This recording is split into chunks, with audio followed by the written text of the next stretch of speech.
What is going on, guys? What's up? Out. I'm so creeped out after the intro. No, you like that music? Yeah. Let's say capture the aesthetic. Hey, you know what? I didn't have a lot of time to add in all the cool stuff, so I was like, you know what? We got to do this quick. I'm gonna throw this in there just to give it a little. You're onto something. A little that spooky vibe. Yeah. Listen, it's almost September, right? You know, we're a month away, give or take, from Halloween. It's Halloween season now. Yes. Pretty much. We've already got Halloween stuff. We got the doormat out, the Halloween doormat, so we're good. Damn, it's official. Yep. Okay. What's up, man? What's up, Steven? Okay, so thank you guys for coming on once again. We're going to be covering 1979. We got 6 titles to talk about today, but I think the big thing that I want to talk, I think the big thing about this stream is we got someone, really awesome dude, friend of the channel. He's a broski. Here he is, guys. We've got Garrett from Born2BeRad. Yo, what is going on, fellas? Broski, I like that. Yeah, that's what I always try to say when I pop up your live stream. I'm like, what's up, broski? I use that way too much, man. I use that way too much. Everything is ski. Everything is got a ski to it. So yeah, like Steve skis next to me over here, and Chris skis up there. George ski is over there. I like it. Dinsky, yes. You can do that. Dinsky. Yeah, man. I only go by Barack Obama. That's the only thing I go by. Barack Obama. I love it. That's I'm definitely excited to talk 1979, man. It's like, what a year in horror. I looked at the list and I was like, damn, like there's some favorites in this list right here. So a lot of happy to be here on this list for sure. Yeah. I was looking from it seems from 78 going forward, probably because of Halloween, but going forward, I mean, it's just every year. I mean, it's going to get harder and harder to really pick and choose and narrow down what we're going to talk about. It's crazy. Sweet. Well, let's see here real quick. Intro hit hard. Like, are you afraid of the dark? Yeah, that's kind of where we got the idea of the campfire aesthetic. So thank you, man. And Brosif. That's funny. All right, guys. Well, yeah, let's go ahead and get started. Like I said, we've got 6 titles to talk about, and each of us are going to kind of, I wouldn't necessarily say showcase, it's more just bring it into the discussion. If you guys want to talk about something, go ahead. But Garrett, I think you're actually the first time guest, and you're actually starting this whole thing off. Well, no pressure. I appreciate it, especially because I get to actually talk about literally like one of my favorite horror movies of all time, and that came out in March of 1979, and that is Don Coscarelli's Phantasm. So if you've been watching my channel, you know how much of a big fan of this movie I am, and what about this movie I love is just, man, it feels like what Phantasm means, which is basically like a figment of your imagination. You're not sure what the hell is going on, what's real, what's not. And the vibe and tone of this movie just always kind of worked with me. And after I saw this movie, this was introduced to me by my uncle as, you know, one of the greatest horror movies of all time. So putting it on a pedestal like that, I knew I had to kind of check this out. And I kind of knew I had to love it, or he's going to be really pissed at me if I didn't. But I really did. Like, I think it's like a coming of age story mixed in with like this wild, like, what is this demonic entity, or people even say could be alien, of this evil tall man. Like, when you think of all these horror movies that came out, you always have like, you go Freddy, Jason, you just have like a tall guy, like basically like an old man who's tall is like the big villain in this one. Such an odd thing, but you know, I remember the first time I saw this, the one scene that just totally hooked me into this movie was before you really knew exactly what was going on. These you get introduced to some of these characters. Their friend just died, and they're at his funeral, and you know, they walk into the cemetery and they're all carrying the casket. And their little brother Mike, who's like 13 or 12, is like in the bushes, like with his binoculars, like watching the funeral from afar. And the funeral ends, and he sees that mortician, that tall man character, who is a mortician in this, just take that casket or that coffin, lift it up, and like throw it into his car. And it's one of those things where if you're kind of not paying attention, you might not even notice like that it was a big deal. But when you do, and all of a sudden you're like, holy shit, this dude, like this old tall guy literally picked up this casket that was carried by like 5 dudes like 2 minutes earlier and just lofted it into, the hearse. It was like, holy shit, like what's this dude's deal? And from there, it just totally kind of won me over because I was so like, what is this guy? What is going to happen here? And it's kind of like a suburban horror movie. It takes place in like a Mhm. neighborhood. Mhm. You got this guy that works at the funeral home and all this stuff, and things just get freaking so wild, and you get introduced to a real cool cast of characters, and ended up spawning a bunch of sequels surprisingly, and it kept to a lot of the same characters and stuff. So it's a fun franchise. If you guys haven't seen all of them, I don't know what your memories or anything is about Phantasm, but it's definitely one of my favorites. My favorite part about Phantasm is the fact that it was basically like an independent film. It's like incredibly low budget, yet somehow it looks fantastic, and it's such a rock and roll movie. Oh, it is. Yeah. It feels like going back and rewatching it, it definitely feels like for the year that it came out, it feels like it's very ahead of its time. And what I loved about it was that it's like blurring the line between dream and reality. And it does such an effective job at that. And I guess like when I was younger seeing it, I never really picked up on that, and going back now and really appreciating it just makes me, fall in love with this movie all over again. Yeah, that was one of the questions I wanted to ask. So, I mean, it's in a way, it doesn't really follow a clear narrative, and it's very, very dreamlike, right? I mean, do you think does that make it more scarier or confusing the first time you guys saw it? I think a little bit of both, but I Yeah. think sometimes when it comes to horror with me, like a part of me like is okay with being confused because it can kind of send your mind into like this could be this could be that, and it kind of you almost can kind of create your own story there. And I think that that's a good effect for the movie. But it seems like it's kind of one way. But like the more you learn about this mortician and this tall man, the more you realize this ain't just a regular dude, even though there's nothing about him that screams that he's any kind of like threat or there's anything about him that's not human. And then as the story kind of progresses and you see like what his weapon of choice is, and all of a sudden he's got all these like little minions running around that are from like another dimension, like this thing kind of opens up into this world where when you start getting into sequels and stuff, it gets almost like anything can happen. Like there's really no rules at that point, like where you kind of said it can kind of go between the lines of reality and fantasy or dream, and you're not sure exactly which is which sometimes. And but it's the tone of it. There's something. It's either the music or because it takes place in like a suburban neighborhood. But there's something about the tone of this movie that like I can watch this anytime. Like even if it's just in the background or something, and just be like totally chill, just watching this. And it's to me, it's one of my favorites because it can do that for me. Yeah, no, I remember watching it for the first well, no, it wasn't the first time. It was actually pretty really recently that I've seen this film. But sitting there and that whole scene with the casket happened. And I was sitting there and I noticed it right off the bat. I was like, dude, what in the world? I mean, these caskets, they're by themselves are heavy. Now you're putting a body in there. And my wife, she's on the phone or scrolling. And I looked over, I was like, did you see that? And she goes, what? And she's like, what about it? He carries a casket. I'm like, clearly you've never had to pick up one. You know what I mean? Yeah, it's But, not light. yeah, but it happens, like you said, so subtly that you don't even really, if you're not catching it and paying attention, you sometimes will miss it. Well, I love how it's like it's so atmospheric just from the rip. That entire movie, I mean, it's a combination of the score, the atmosphere, just the characters are just it's very inviting. Like it's a very like cozy type film that I think keeps me coming back to it. And yeah, that just very rich in atmosphere. The music, I think the score is so well done. Mhm. I love the score. That's probably one of my favorite things about the film. Yeah. I remember as a kid, like being obsessed with the sphere. Oh You know, yeah. Like I absolutely loved it. And then I remember when I was older, I forget what I was watching. I was watching some, or no, maybe it was the interview with Don Cascarelli and Mick Garris, where he was talking about how they threw that sphere over and over and over again to try to get the shots of it flying.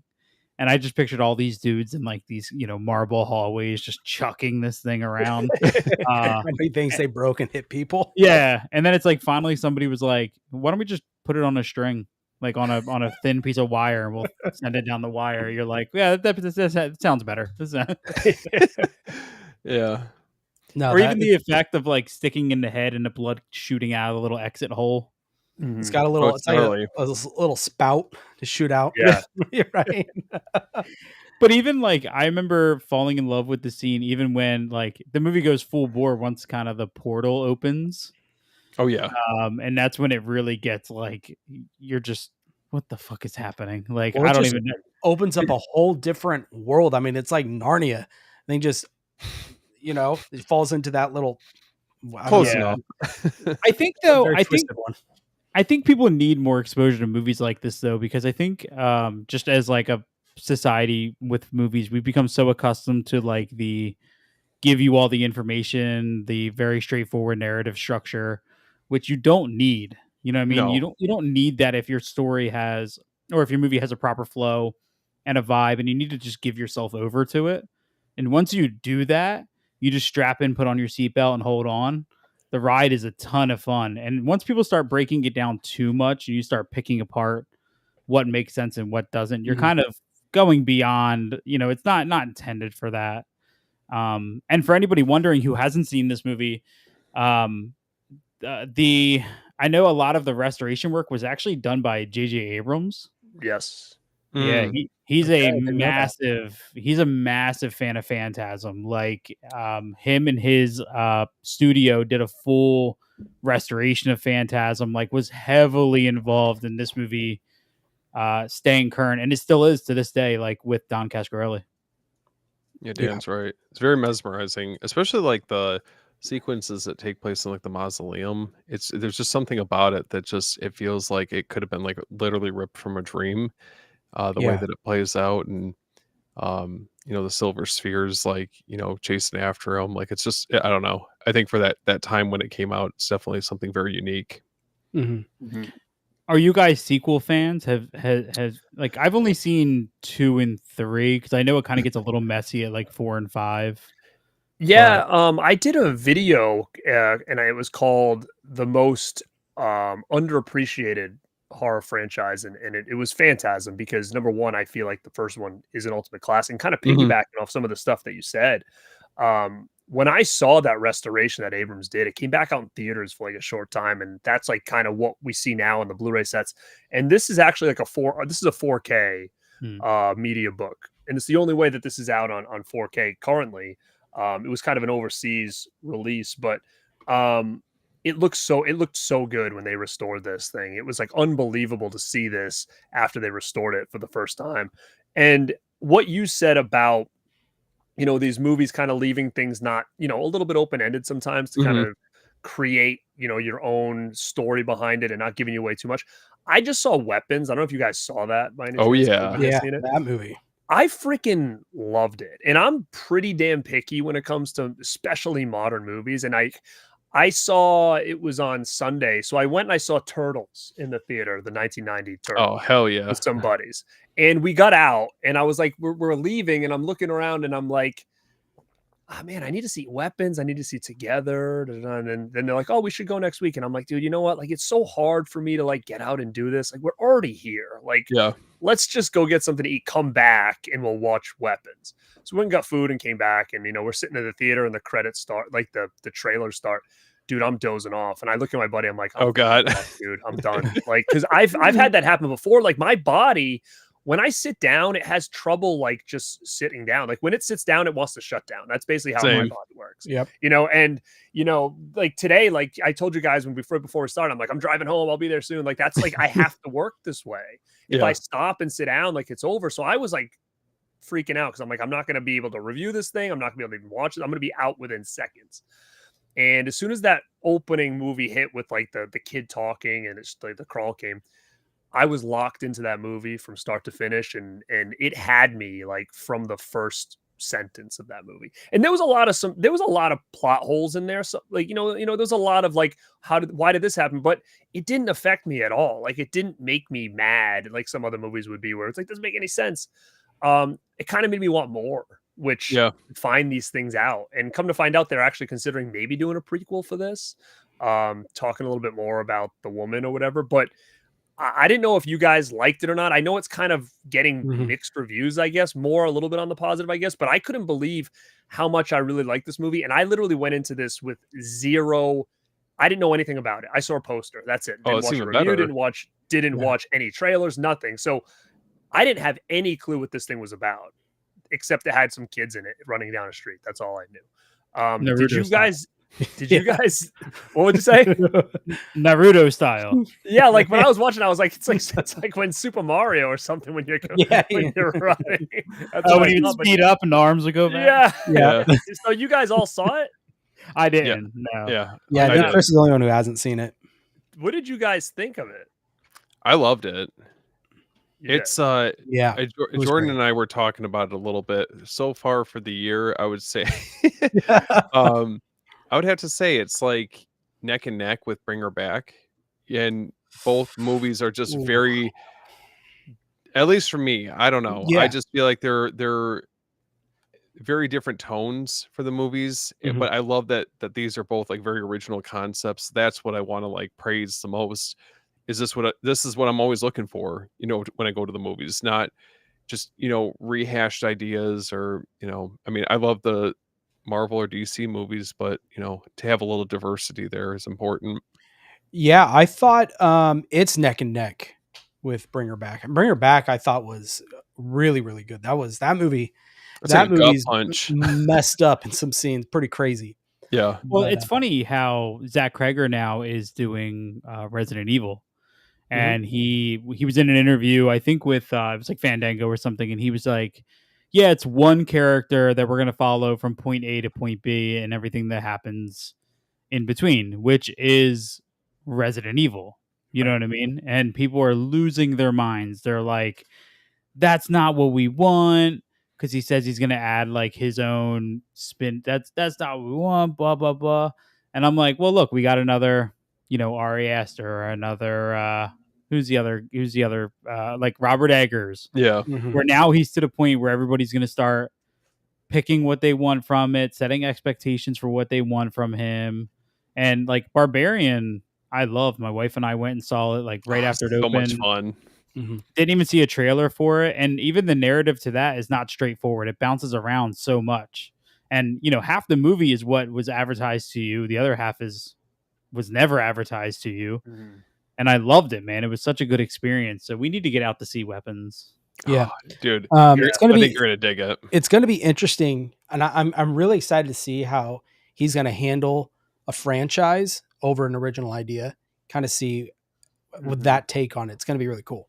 I mean, he's had two good bangers coming out Yeah. with his with Barbarian in this, and yeah, I mean, I didn't see Bring Her Back. I haven't seen it yet, but everybody says that. They always keep saying these are the two movies of the year kind of thing, and this is Yeah. this resembles this, or this is kind of. Mhm. And I ordered the 4K. It just hasn't come yet, so yeah, so I am excited to see it once it gets here, but because Yeah. I keep hearing good things about it. But anyway, kind of floating back to the sequels of this, I do like them a lot, and I think Mhm. that part 2 is really good, and to some extent, a lot of people say 2 and 1 are like neck and neck for Okay. their favorites. They unfortunately there was an incident where they had to get it where they got a new actor, because this one actually, because the original did so well, this one was actually produced by a studio, and they wanted like quote unquote a older, better looking kid to play Mike. So, they made Mike, the original Mike, audition for his own part, and they ended up picking like another kid. It's so weird. And it's Poor kind of guy. just like, and Don Coscarelli didn't want to do it, but the studio forced him to do it. They wanted their lead to be like this hunky dude. And unfortunately, Mike, Michael Baldwin, like that, he wasn't what they wanted. And then it did well. And then part 3 ended up, I think something happened, but it ended up going straight to video. And then they brought the old Mike back. And 3 is cool. 3's, people kind of iffy on it, but it's like, it's a little more action based. There's like a character in it that's like kind of like a Home Alone type kid. Like they try to capitalize on that as a new character, like a kid with like all these like traps and different like weapons and stuff. And Yeah. 4 is actually really cool because it's like a road movie, and it literally, the original Phantasm was so long that they cut so much out that the 4th one, they splice all those in as like almost like flashback sequences. So you see all the that's stuff right. they cut from the first one. So it's actually really cool because you're seeing all this stuff from Mike when he was little and the tall man and stuff that you never saw before. And you're kind of like, holy shit, like this is wild because it's all these scenes that you never even knew existed to kind of wrap around the story. So I think 4 is really good as well. 5 is where it gets really messy because that came way later. Like they just wanted to do it to get like Angus one more run and so much CGI. They didn't know it was not the same. It doesn't feel the same. 1 and 4 though feel very, intertwined as one long movie. Didn't they shoot Phantasm 5 in a weekend? Probably. I mean, I think helped it. I remember Don Cascarelli saying like, "I'll do it as long as we can do it in a weekend." He's busy. I got stuff I want to do. Man, I would say the first 4 those are the ones that usually stick out to me. I think anything after that point didn't really. I don't find myself going back to and watching them as often. Yeah. Phantasm 2 is okay. The sequels, I definitely rank 3 over 4 and 2. What are your guys' ranking on the Phantasm films? They're probably pretty in like 1, 2, 3, 4. Yeah, I would probably say that 1, 2, 3, 4. I'd probably say. But yeah, I there are people that don't like 2, just mainly because it's weird because it's like the only one of the franchise with a different mic, which is kind of strange. But it's a great story from 1 through 4, start to finish. It's a lot of same characters are all there, so it feels all part of the same story, and they do a good job kind of continuing them and learning a little bit more about each character. So I think it is truly, as a franchise in horror, I think it's super underappreciated for sure. Yeah. Cool. Well, I think, we can go on and on with these, with Phantasm. I mean, this movie it was a great movie, and the ending too. I mean, take the other ones out. The ending is just, it's wild. It leaves it on the cliffhanger, and you think it's a dream that he's just having this nightmare because now, right, their best friend's back and he's alive. So it's really great. You find yourself questioning everything, right? Oh, until you see him at the end in the winter in the mirror, and then just shatters everything. That's so good. Literally. Cool. Well, I'm gonna say what's up to a couple people in here, then we'll go to the next one we're talking about. What's up, dude? What's up, man? What's up, Brian? Ellie Jewel, what's up, guy? What up, man? What's up? Yo. Let's see. Anybody else in here? Dan, regrettably, haven't seen any of the sequels yet. What would you guys recommend? I don't know which set you guys have. I have the Welgo Same set, which I love, and that's what I remember talking to Christian when I was looking to buy the sequels, and he was like, "That's the set to get." So I seeked it out. Do you have another box set people could probably seek out? You'd recommend, Garrett? I would say the Welgo one is what I have. That's the one with him sitting on the front, right? Like sitting down. Yep. Yeah, individual. They're all individually packed and stuff. Yeah, that's a really nice set. Problem is, I think it's hard to get now. Like it's out of print, I think, and it's probably expensive. I don't even know what isn't expensive when it comes to the Phantasm movies, unless you want to get like the standalone Anchor Bay ones. Well, Arrow has this one. Now, is that easy to? Ooh, I don't have that. Yeah, is that easy to still acquire? Yeah, I got it from Orbit. Like recently? Yeah, recently priced. Yeah, retail. So it's got 1 through. Yeah, it's got 1 through 5 all the way to Ravager. If you can still get that, I would say probably that. Now, is everything region locked though? If anybody, it is region B. So that is a, if you don't have a region free player, that is something to consider. It's actually still available on Arrow UK. Wow. Let's see if there's any diabolic. But honestly, I liked this one better than the big one with the sphere, just because I didn't like how they packaged the disc. Right? Yeah. Yeah. I mean, this one you at least get individual cases for each film. So if you are region free, you can get that set that Jordan just showed on Zavvi US for $57.99. It's not available. Bad. And that's with all of them? Yeah, because Orbit right now is out of stock. It was $56.99, but Arrow UK is in stock right now. Okay. So there you go, guys. Definitely available if you are region free, or you can go try that Welgo USA, which I did try to find, but it's pricey. Do you I guys think, think yeah, we'll I get? think it was like $55 I paid. I got lucky, I think. Yeah. Do you guys think we'll get 4Ks in the States for the? I hope so. I think so. I don't see Kind of why we surprised. wouldn't. Coscarelli's funny though. Like that's the thing. Like, like he's interesting. He's very protective of his movies. And um even the fact that like it surprises me that he's still going with Well Go in the States because it's like what else are they doing? It's like I feel like that's a weird company to give such a strong franchise to.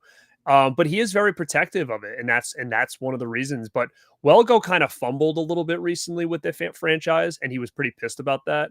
Oh, If you guys don't Hmm. remember, they did like a 1 and 2 because they put out 2 uncut in like a 2-pack. I have it over here, but it's like a 2-pack. You can still probably get it, but they ended up having like they put the wrong disc in or something like that, so they had to do all these disc replacements for it. And I guess he was really upset about that.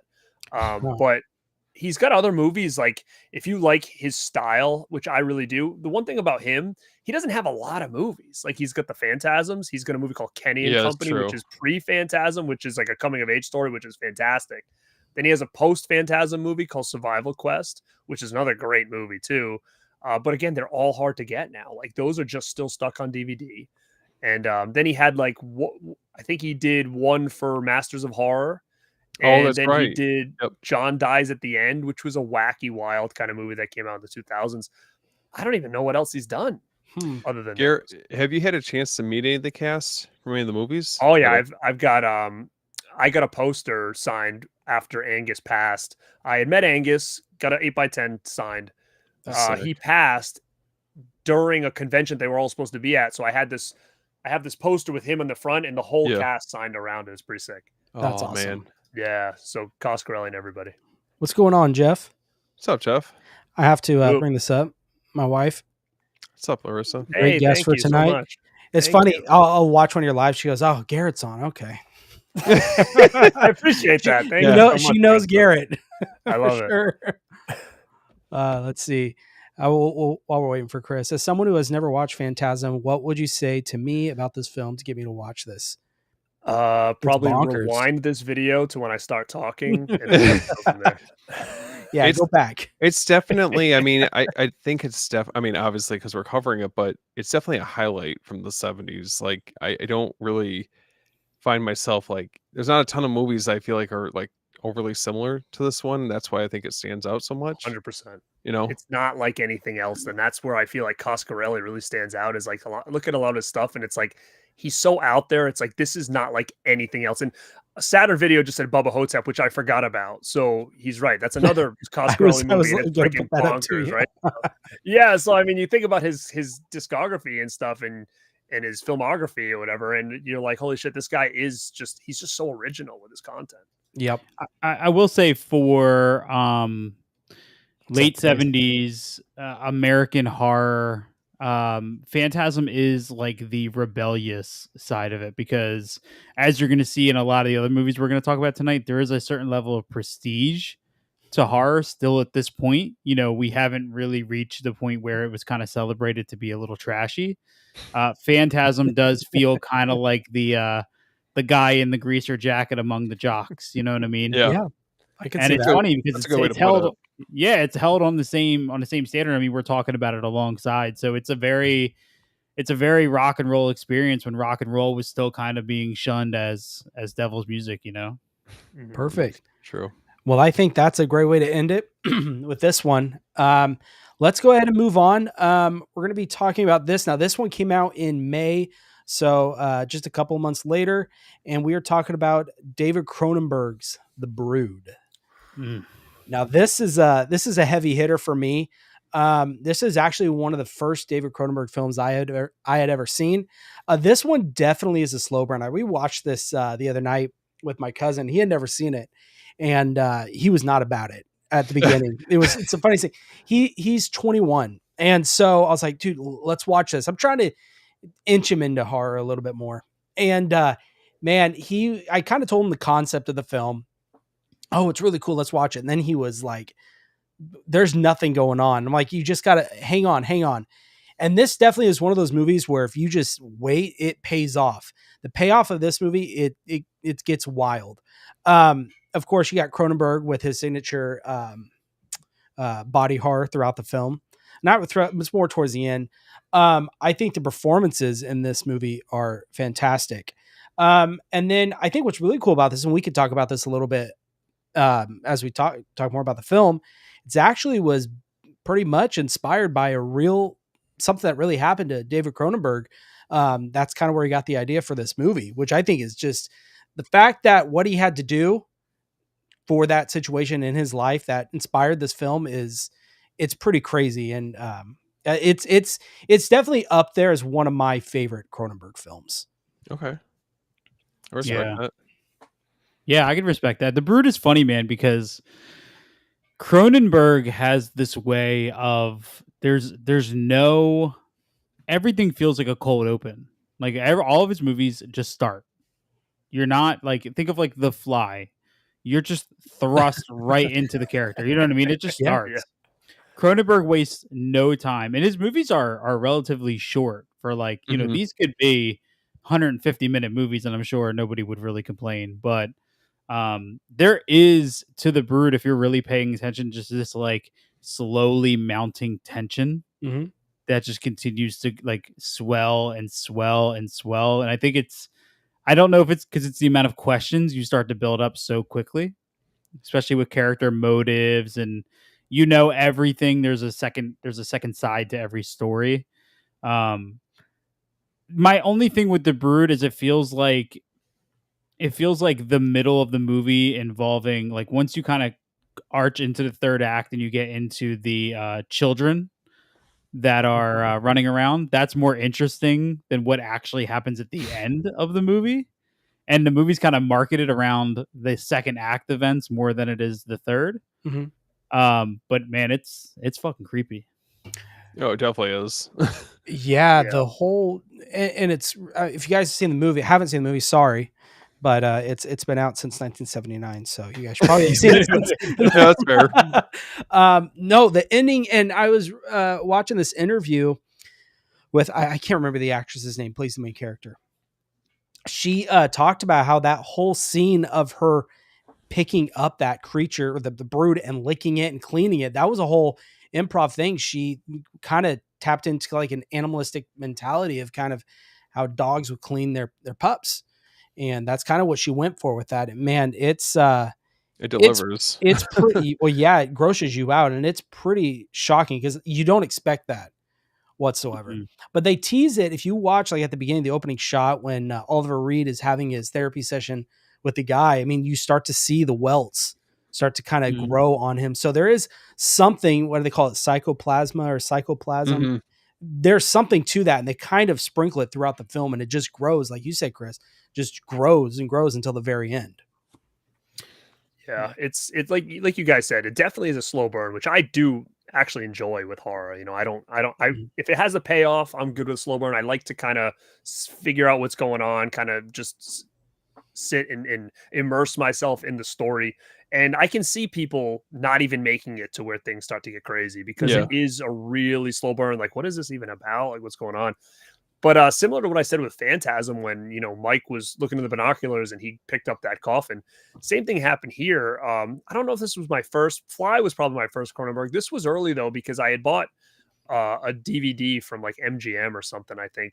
And back in the day, and man, when I saw those kids in the classroom, like that was it. Like I was like totally like locked into this movie, and I was like, holy shit, this is insane. Yeah. And it was scary and freaky as hell. And then from that point on, it just gets freaking wild. But if you can, anybody who hasn't seen it, like embrace the story and just wait. Yeah. You know, sometimes it's even good to go back for a second watch on this one, I would say, because you're going to get a lot out of it. Watching again, now that you get the pacing of the film, kind of an idea where it goes and where it's heading to, a rewatch definitely would help, I think. Well, I think that there's like obviously deeper themes with this movie, as with I feel like a lot of Cronenberg's films, but especially with this one, it's such a bleak movie. And you can definitely tell that I think a lot of his personal life was like bleeding out into this film. And man, I'll tell you what, the payoff at the end is amazing. And I remember like before I even saw the movie, seeing that still of the daughter, and you have the brood that's like breaking through the door, trying to grab her. I'm Mm-hmm. like, what is going on? Like, what is this about? This And scene right there. yep. So it's like I Yeah. had to know more about it, and that was early on when I was getting into David Cronenberg. But yeah, this film definitely delivers. But I think you got to be like in the right mindset to sit down for this Ooh. one. Yeah, I think there's definitely other Cronenberg films out there that's more of eye candy, eye catching type of film than The Brood for sure.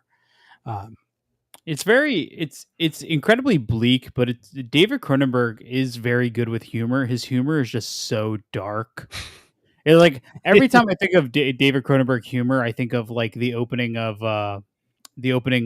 History of Violence, like at the hotel. Oh, yeah. You know, like or like he does have that humor, but it's not. It's kind of like if you're not paying attention, if you're not going to get it, or if you're not into that black, kind of that black humor. But this movie's sort of humorless. Like it's just unrelentingly Yep. upsetting.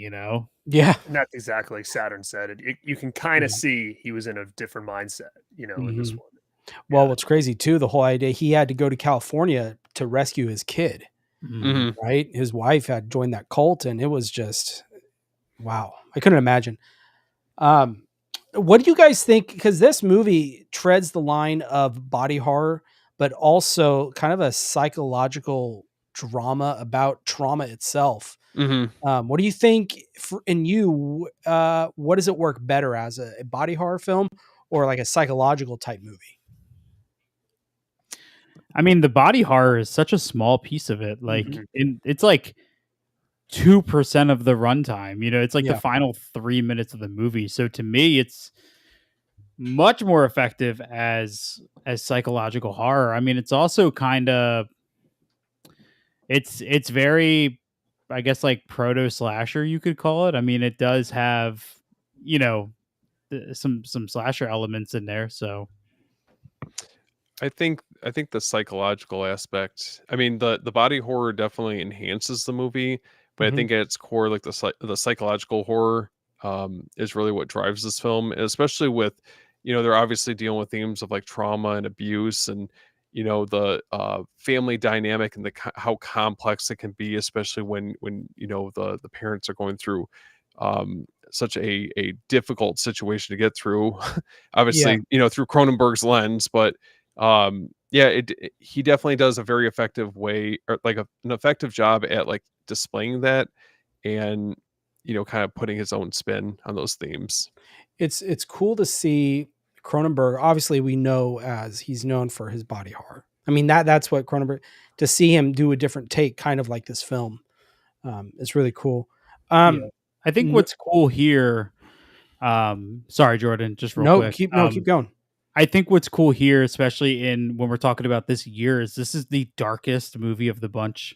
That this is kind of we're hitting all sides of, I feel like, the genre as we go through these 6 movies, and this is definitely on that darker side. I think it's the darkest side you can get to, and I think if the goal of this series was to kind of give people 6 picks from every year to kind of get Hmm. a really good full examination of horror as it's evolved through the years. I think this is a perfect example of the really like early examples of, because everything's trauma now in our current state of horror. This is a very early example of it that's not pushing onto you like this extreme message. It's just a very bleak story that's very affecting and haunting and will change your view of kids in jackets forever. And the full snowsuits walking Yeah. around. Yeah. Yeah, 100%. Like, I don't know if that's a little kid or like an old demon thing. I don't know what that is Yeah. over there. I don't know. yeah. Those things were creepy. I just remember first time seeing it, um, seeing the character Oliver Reed's character going up in the second story, and Oh he's yeah. trying to be quiet to go get the girl, and you see the one perched Yeah. like a freaking crow behind him, Yep. just sitting there. Or when Yeah. when Yeah, they're man, they were lurking on the creepy. staircase, very creepy. Yeah. Yeah. Those things, I'm telling you. Um, I had a question. I Where forgot what it where does was. this one rank for you guys in Cronenberg's filmography? Like, do you consider this like S tier or the next tier down, or So It's hard to say because this almost stands alone in a weird way. I mean, I have a weird Cronenberg ranking. My two least favorite Cronenberg movies are surprisingly The Dead Zone and Eastern Promises. Okay. Those are two of my least favorite. And then on the other end, History of Violence is by and far my favorite Cronenberg movie. I love that movie. So I would put The Brood probably in like my top 5. I'm just not, I can't tell you pinpoint an exact position right now. That's just a general. Oh, that's fair. What about you Yeah. guys?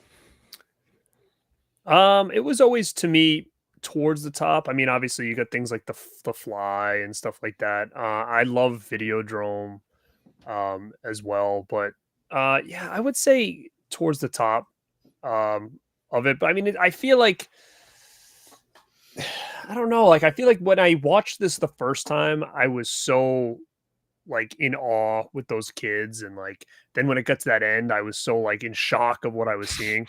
And then I feel like as I started to watch it again and again and again, because I knew all that stuff, it was like it kind of almost fell down my ranking a little bit with him. Mhm. But I mean, it's still, I mean, he's one of the best, of course, and I can appreciate this film so much. And like you said, it when I think of it right off the bat, I'm like, oh, body horror. I did a body horror video, and of course that was in there. But when it really comes down to it, like you said, it's definitely more of a psychological movie than the body Yeah. horror, because like you said, it really is that third act that we're going to see a lot of that stuff. But for me, it's one of the better ones for me. Probably like, mid to high tier. I Yeah. would agree. I would agree too. And then that does pose a question I was going to ask. Do you think that the kind of the pacing that it has makes the ending kind of more, the payoff more powerful in a way? Or do you think it just kind of, does it just drag? I think if you can get there.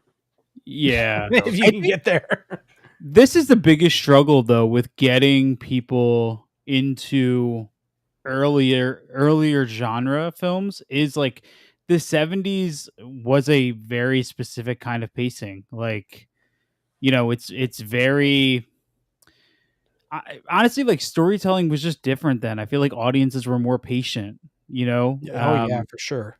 And we're It's going to see a very- lot of that with what we're talking about tonight. Like even Phantasm. Yeah. I mean, like I said, there was minor things that happened, but then you said once like the portal and stuff, that and things get really crazy. So it kind of leads up to that, even though there is some cool stuff that happens. But him walking down the street slow mo and people on their doorsteps playing music is probably not exactly what people are thinking of when they want to get into this movie that's supposedly like such a great horror movie. Same with this one. It takes time, and there's other ones we're going to talk about tonight too that it's the same way. Like they don't start out hot and heavy. Like you've got to kind of get into the story before they really take off. And you're right. And I think for me, that's why I love 70s horror so much, is that there actually is that kind of buildup, which I do think is missing quite a bit in a lot of movies nowadays.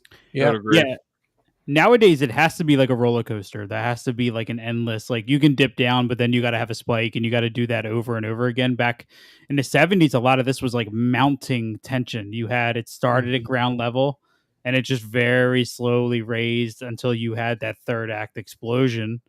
And people have a hard time with that. But also, too, like the 70s, I think, especially if you look at it from like a film school perspective, if you want to learn really intelligent ways to explore character, I think the 70s are great because there's incredibly interesting, even side characters in a lot of 70s horror are better than a lot of main characters now, because the movie's patient enough to highlight them and give them some purpose, and therefore you attach them a little bit different if you can get yourself through the experience. I almost feel like, I don't know about you guys, I feel like anymore a lot of new movies, I feel, especially being in like this post Terrifier generation, I almost feel like overstimulated with, like it's too much. Yeah, but if I look at the movies that I really like now, like I can appreciate Terrifier, but it's not a movie that like I'm gonna say is a top tier movie for me. Like it just isn't. Like I don't collect Arthur Clown stuff. I don't have Terrifier posters on my wall. I appreciate it, but it's not one that I would be like, oh, I'm gonna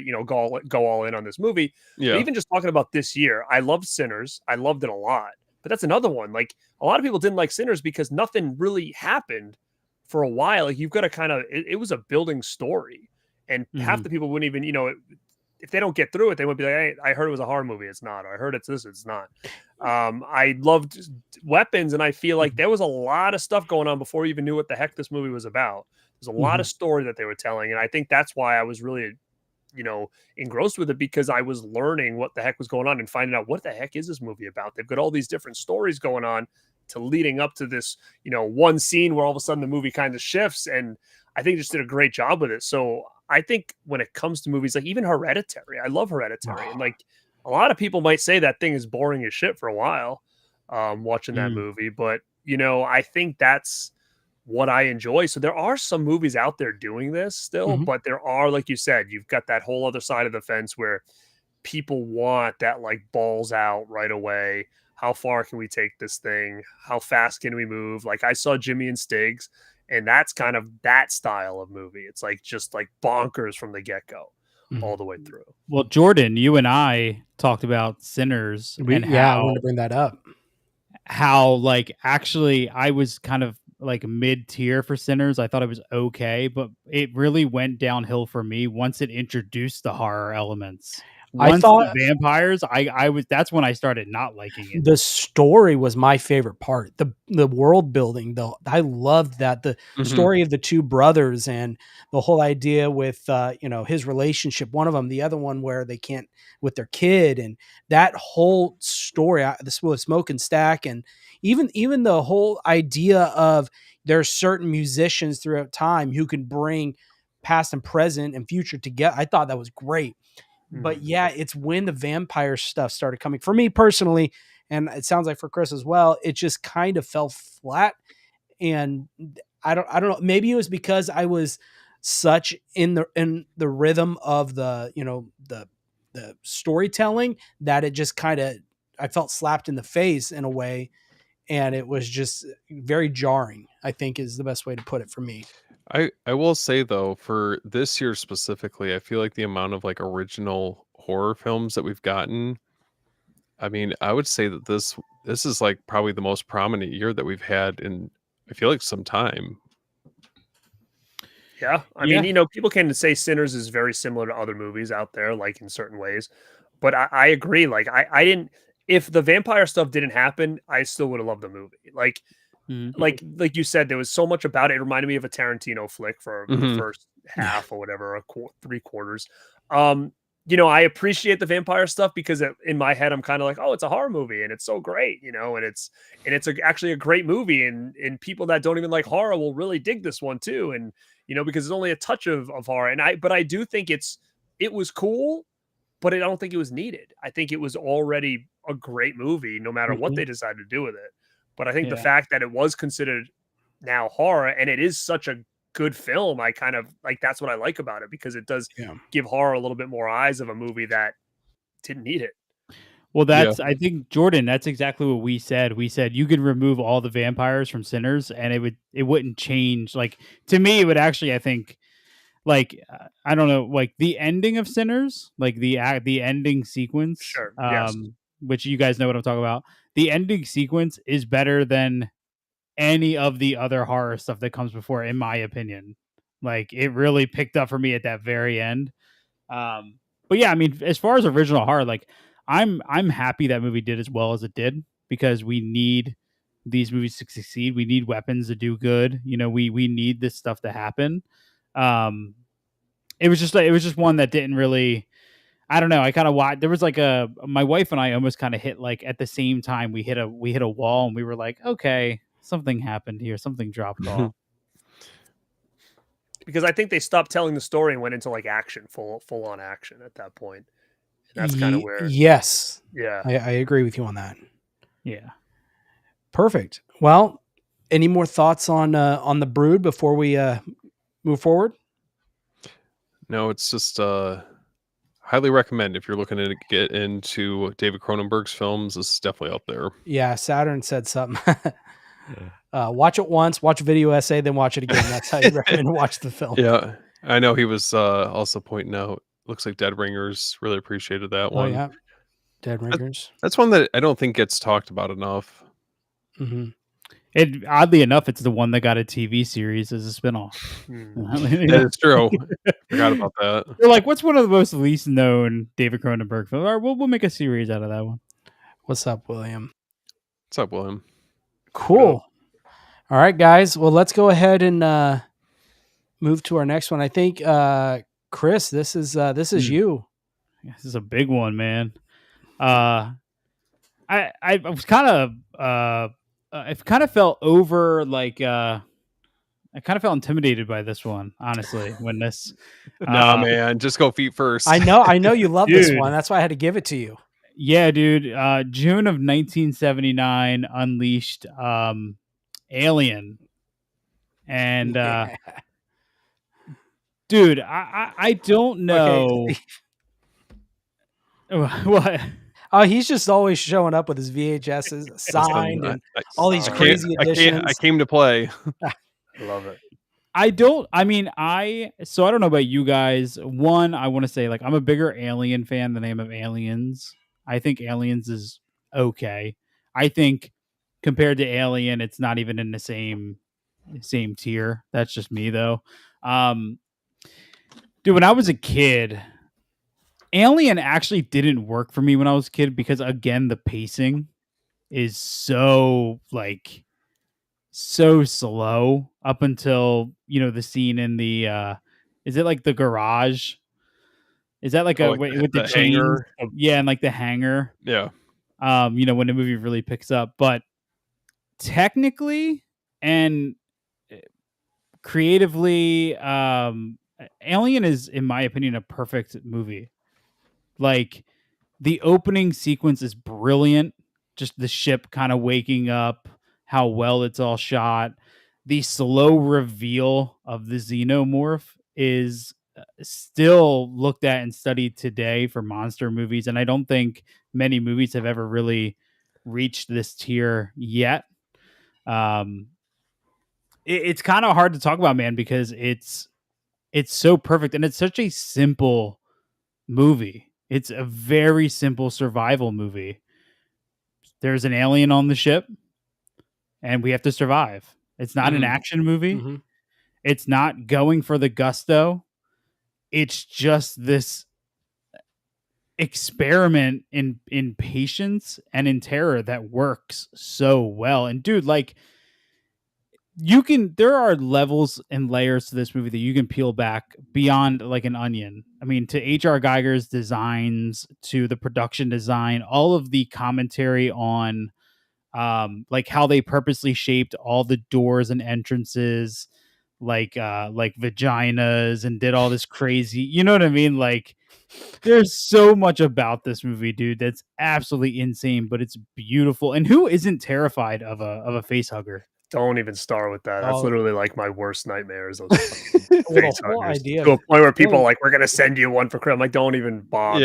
Yeah. Well, like, they're literally like the scariest thing to me in any movie. I mean, to piggybacking off what you said, as a kid, I didn't care for Alien. I love Aliens. When I was a kid, I like Terminator 2 way better than I like the Terminator. As an adult, it's a total opposite. Like, I would prefer Terminator over Terminator 2 any day. I would prefer Alien over Aliens any day. It's a fantastic movie, but you needed that patience in Alien, which we talked about before with these 70s movies. Like, you need to unravel this story before the things happen. And that face hugger scene where it's just sitting there and it's in his throat and it's tightening every time, that it, like, that still freaks the shit out of me, that whole thing. And that thing, everything about it just scares me more than the xenomorphs do. That's for damn sure. I mean, it's just, I can't do it. I mean, I really, it's insane to me how much that I think that thing is just, as a whole, what it's doing, what it looks like. It's freaky, man. Oh, it's a mix of spider, scorpion, and just the idea of something in your mouth and being like you being force fed this creature is very scary. Well, I feel like the longer the movie, like during the runtime, the further we get into it, it's so claustrophobic feeling. That's the perfect word. Yeah. That's the word. Oh, the whole air duct scene. Yes. Yeah. And I remember so obviously you have that scene, and that's obviously one of like I feel like one of the highlights of the movie with Dallas. And they, in a way, kind of like, I noticed that they kind of paid homage to that. If you guys recall The Invisible Man, Lee Mhm. Winnell's, where she goes to like splash the paint on the like her ex-husband or whatever, and it reveals him. Like, in a lot of ways, that reminded me of the scene where Dallas is in the air vents. But this whole movie is just absolutely like, you're just white knuckled the entire time you're getting through this. Mhm.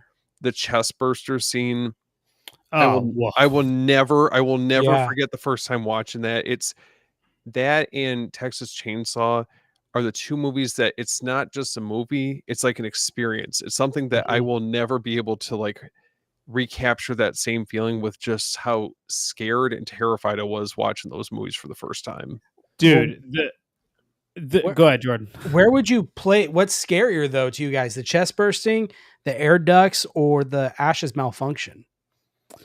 Well, That's another part that's fucking You know what I crazy. mean?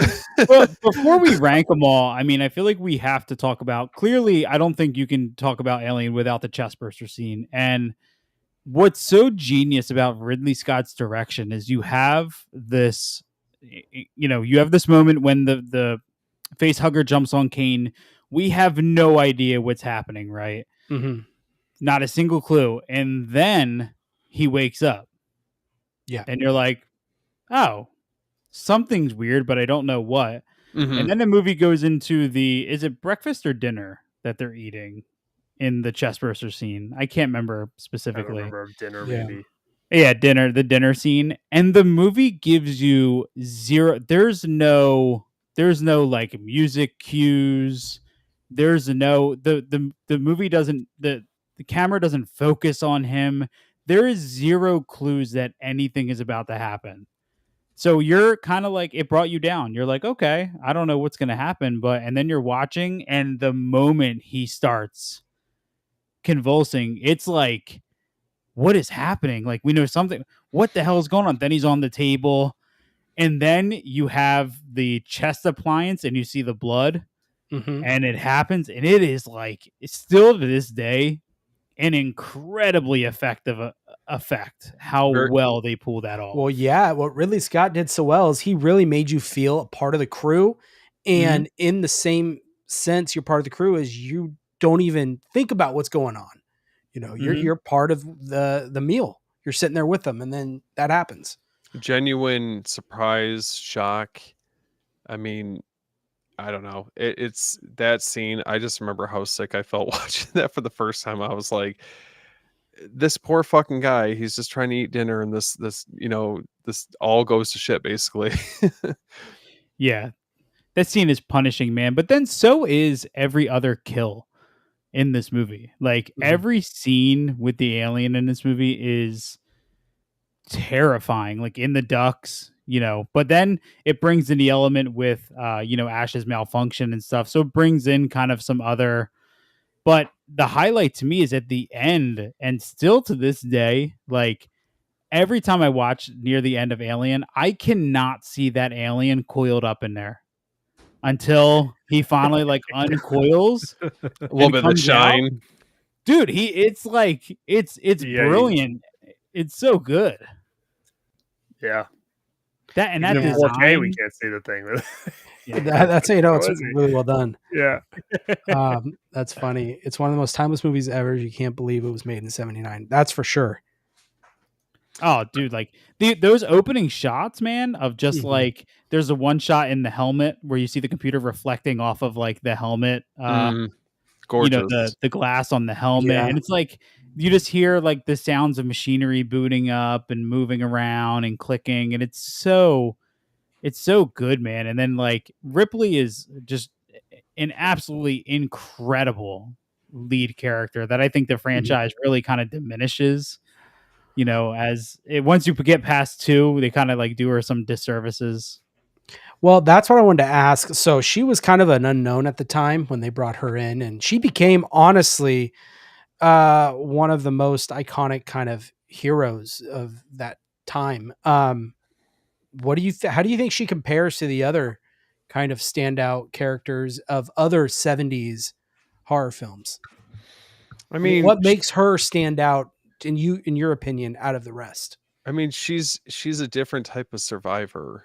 You know, it's she knew the entire time through, you know, despite warning everyone on the crew that, you know, they were supposed to follow protocol, that they were supposed to not even bring the xenomorph in to begin with, and yet everyone throws caution to the wind, and then in the end she's the one who has to take it upon herself to take care of the xenomorph and launch it into space. And it's like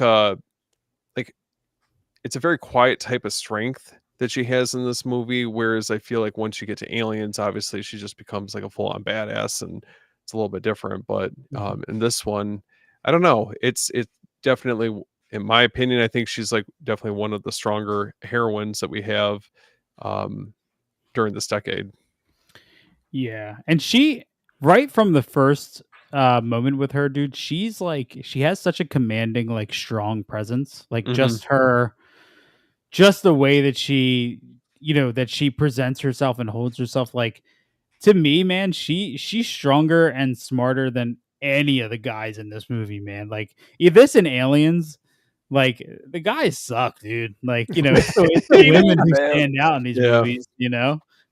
Plus, who else can make a basketball shot like that in Alien Resurrection, man? Like, Yeah. come on, none of the guys did I that, guess she does have that going for her. right? Yeah, it's a perfect movie, man. It's something that, like, I feel like you can't, like, if anybody was to come to me and be like, all right, what do I have to watch from 1979 that's horror that you don't have to tell me much about, just tell me to watch it and I'll trust you. I'm like, Alien. Just don't know anything about it. Just turn it on, and I promise you it's going to be a hell of an experience for you. Mhm. Well, Yeah. and you have to also commend the score from Jerry Goldsmith, Oh, just how effective that is from the opening sequence all the way through to the very end. Um, I don't know. I mean, that has to be up there as far. I mean, just the movie in general is probably a top 5 horror movie for me, but that score definitely elevates it, brings it up to where I would have it at. Yeah. Would you guys consider this more a horror film taking place in space or a sci-fi movie with horror elements? I think this is straight horror, but Yeah. that's me. I mean, it's kind of like, I mean, I've heard it described as almost like a haunted house in space, Yeah. you know, or just kind of similar in concept, but I definitely think that this is definitely Oh, whereas it's horror, you know, like the horror elements, you know, completely out there. This movie with the face huggers, horror all day. Yeah, Literally. Garrett, would you fight one xenomorph or 100 facehuggers? Oh fuck, one xenomorph, 100%, 100%. And, But I will give you a hot take, and this is probably, I know this is not the case. Alien masterpiece, Aliens, love it, and that's it. Yeah. I don't like 3, 4. I will even say this though. I actually am probably one of the not many people. I actually kind of like Prometheus. Yeah, I like bad. Prometheus. Yeah, Yeah. it's not bad. But I didn't like anything else. I didn't like the Romulus. I haven't watched the show. People keep asking me about it. I didn't watch it. But It's good. I can't. I think 3 had potential, but like it was a weird era of CGI that I really can't look past. And I don't know. Like for me, it's like 1 and 2 are so good. And I just feel like they can't capture it no matter what they try to do for me. But I know a lot of people really adore this whole franchise. But if I had to rank them, I'd probably say 1, 2, Prometheus would be third, and then kind of a mashup of all the different ones. But It's so hard. what about Alien versus Predator? Yeah, bro. you know, when it came out in the That's a theater, fun Be I'm honest, old. That's Garrett. how old I am. I was in the theater watching Alien. I thought it was cool, but you know, going back now, I'm kind of like, oh, so unnecessary. Yeah. My wife and I talk about this all the time, how I always tell her that I'm a T2 fan over Terminator, but she always talks about how, like, her argument is always like they're two different movies. You know, Terminator 2 is an action much. movie. The Mhm. first Terminator is a sci-fi horror movie, and same here. And that's, I think, not like when Romulus was coming out, I kind of marathoned all of these, and I kind of got caught up in the fact that I was like, man, James Cameron to me is like not the filmmaker Ridley Scott is, and I didn't think Aliens held a candle to it. But if you watch them almost as two totally different movies, it's like almost like Aliens more when I don't think of it as the Alien sequel, which I think was a really smart move not to call it like Alien 2, because it's easier for me to distinguish them. You know what I mean? I definitely think, I mean, they definitely both stand on their own. I mean, I agree. I think Alien and Aliens serves as like the perfect double feature. But past that, I mean, the rest of the franchise, I think it's just so varying in quality. I will say the TV series has so far it's been fantastic, but I'll have to check it out. Yeah, a lot of the other movies I don't think hit the same highs. I think it's really cool you guys are comparing Terminator and Alien because kind of the way they progress the movies are very similar. Yeah, 100% it is. Where would you put who do you think is more of the badass type character, Ripley or Sarah Connor? Oh, Ripley for me. Yeah. Personally. I would say the same. Yeah. Yeah, Sarah Connor is Sarah Connor's cool, and like I actually enjoyed the Terminator, the Sarah Connor Chronicles show when that was on. I liked that show. I actually did like that show too. Yeah. I remember liking that, but I feel like as years go on, like when Terminator Dark Fate came out and they made a big deal, they were like, "Oh, Linda Hamilton's back as Sarah Connor." I was like, I don't really care about that. That's fine. You can that's another franchise I feel like falls in the same, like there's so many similarities between that, because after you get through part 2 in Terminator, it gets a little wonky, like, it definitely does. The rest of the whole series, like I want to get into them, but I feel like I have such a hard time. Like I actually feel the one that I felt like I got into the most is probably the one with probably Christian Bale, maybe. Yeah, Salvation. Yeah, I think out of all of them, I think that's the one that I kind of get into the most. But, we're talking about Alien vs. Predator and talk about the Terminator, which is funny, is that when Alien vs. Predator came out in the theaters, I was really mostly excited because growing up, there was a video game, Alien vs. Predator, that I used to play. Yeah. But then I used to also play RoboCop vs. Terminator. So I thought there was hope that like, because this came out, that like we were going to get like Peter Weller versus Arnold Schwarzenegger like coming up soon, and that just unfortunately never happened. But oh my god, wow! They need to bring back the versus movies. They the Lost versus movies. What's funny, I actually liked. My wife and I were indifferent on Romulus. I liked Romulus, but I felt like it got closest to the vibe of Alien and Aliens for me. I agree, but I think Fede Alvarez moving forward with it is a good sign, because I feel like he's going to branch off more. Like Alien Romulus, I feel like it had to have those callbacks, even if it hurt it to diehard fans.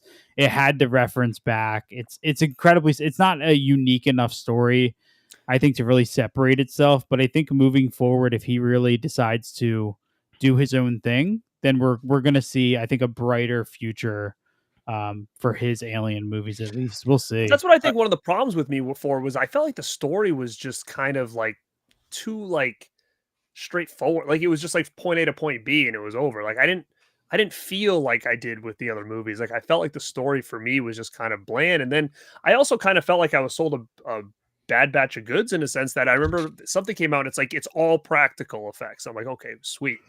There's a lot of CGI in that movie, man. I feel like.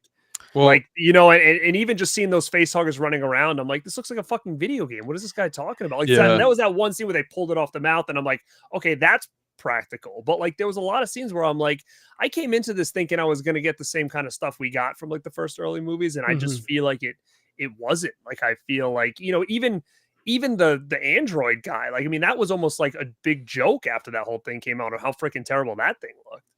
So that's, I think I had a lot of problems with, is I was just expecting like this practical effect, like, amazing masterpiece. And I got like a quarter of that. Well, the callbacks I thought were what hurt it the most. I just felt like, and it wasn't just like minor callbacks. I mean, these are like definitive lines pulled straight from the first couple movies where I'm just like, I don't understand why you guys felt the need to shoehorn this in, or a certain side character, coming back in some capacity to be used as like a plot device. And it's like, that's cool that you were able to fix things up once it was released on like 4K and Blu-ray. But to me, it's like, it could have literally been anybody else. Why did you have to? I mean, I don't know. I don't get why they had to zoom in so close on his face. That was my one of my issues. Bro, the whole time I was watching it in theaters, I was like, these medium shots look fantastic. I'm like, Yeah. why do we need to cut close? Like, why take this out? It looked great. Like, and I honestly, like, if you had kept it at I probably wouldn't be so sour on it. But like, there's like 20-second shots of just like focused on the face and it talking, where you can really see where like the de-aging technology does not work. Yeah.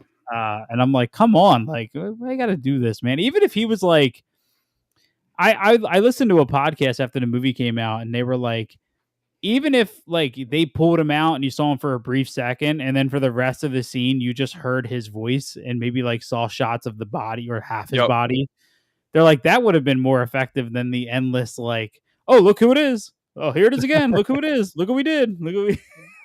Yeah, I know it hits you a little over the head with the amount of appearances that you get from him.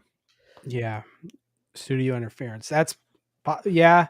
The one thing one of the other issues I had with the film was just, and then we'll bring it back to Alien, is the characters. I did not like the characters whatsoever.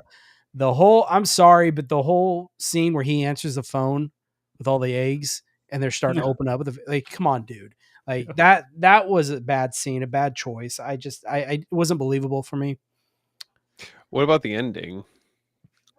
I tell you, the ending when they have the gravity, they took away the gravity and their acid blood, or whatever you want to call it, is floating and they have to navigate. That was cool.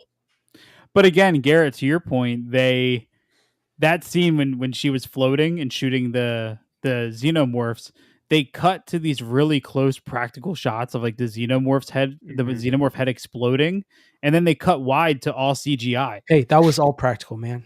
And then they went to space. Well, I was like, I'm just saying to myself, like, what was practical? Like 2 shots of like the xenomorph and the facehugger, and then just the ship. Like that's what like that. The ship was that's the thing. I went into it with all these expectations based on what was, I don't know if it was said like in an interview somewhere. I don't know where I saw it, but I remember just saying, there's no way this thing's even 50% practical effects. Yeah. So it really did take me out of it. And I know a lot of people praised it when it came out. And I always go back to, when it comes to new movies, I just feel like we're so used to being fed like mediocre shit that like at point in time people are just like, I'm just gonna like it because I don't have any other choice now. Then be like, no, I want better. Like we can do better here. But I feel like a lot of times people, I feel like, are forced to just like something because it's the new thing and it's all we're getting. But I feel like that across the board with a lot of different things. I just feel like we're just so dead set on like they'll never make them like they used to, that we just kind of like take what we can get sometimes. And I'm unfortunately, I'll give things praise like I just did with Sinners and Weapons. Like I thought they were great. Yeah. But I can't be like that with everything. I just can't.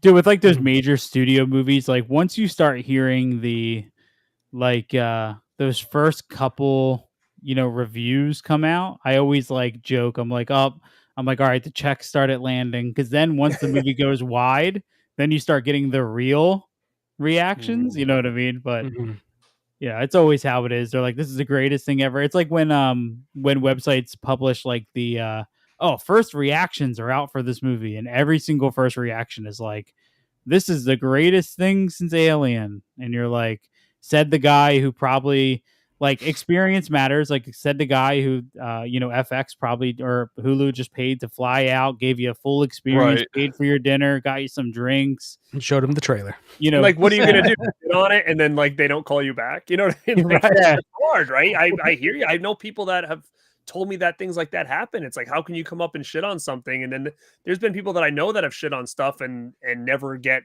another review copy or never get something else again. Like, I mean, and things like that happen. So that's what's tough too. You get flown out, go to this nice event, get wined and dined, and then all of a sudden you're like, I better say something good or I'll never be able to come back. Yeah, right. There And was that's a unfortunate though, because that's not a Mhm. real review. Like, I mean, they should be No. allowed to have opinions, like, and people make their choice on if they want to go see it or not. I get it from one end of the spectrum, but it's hard for me to. I can't. I can't consciously say something is good when it's not. I just got sent something, a sponsorship for a video that's coming out, and they emailed me and they said, "Hey, we want to send you this, blah blah blah. Do you want to promote it?" Blah. So I said, "Sure, that's cool. Like, that's actually something I'd use. Sure, send it." And after I got done, like, kind of using it and stuff, I emailed them back and I said, "Listen, like, I appreciate you sending me this, but I can't, in good conscience, hype the shit out of this product because there's issues with it." Yeah. And I just can't do that. I would feel too guilty, and then no one's going to take my opinion on anything again if I'm, jamming something down their throat that's really great and they get it and it's not. Like I said, so I'll do a video and showcase that I have it and you guys sent it and it worked. But I said, as far as me like praising the hell, I just can't. So I said, you have a choice. It's either I just do it, don't do anything, or I do it and just barely talk about it. So they said, "Oh, just do respect something." that. So I mean, I just couldn't, cool, though. in good conscience, like do Mhm. something like that. I think that's what's tough about, doing reviews and all this stuff. When people send you stuff, it's hard because you need to be honest. So it's usually like an upfront thing. I'll tell people if they want to send me movies or whatever, I'll be like, I'll do it, but I can only give my honest opinion. So it's either if I hate it, don't do it, or you'll be okay with me just telling you what I think. Yeah. And right now, everybody's kind of been cool about it, most of the time. So I mean, it is what it is.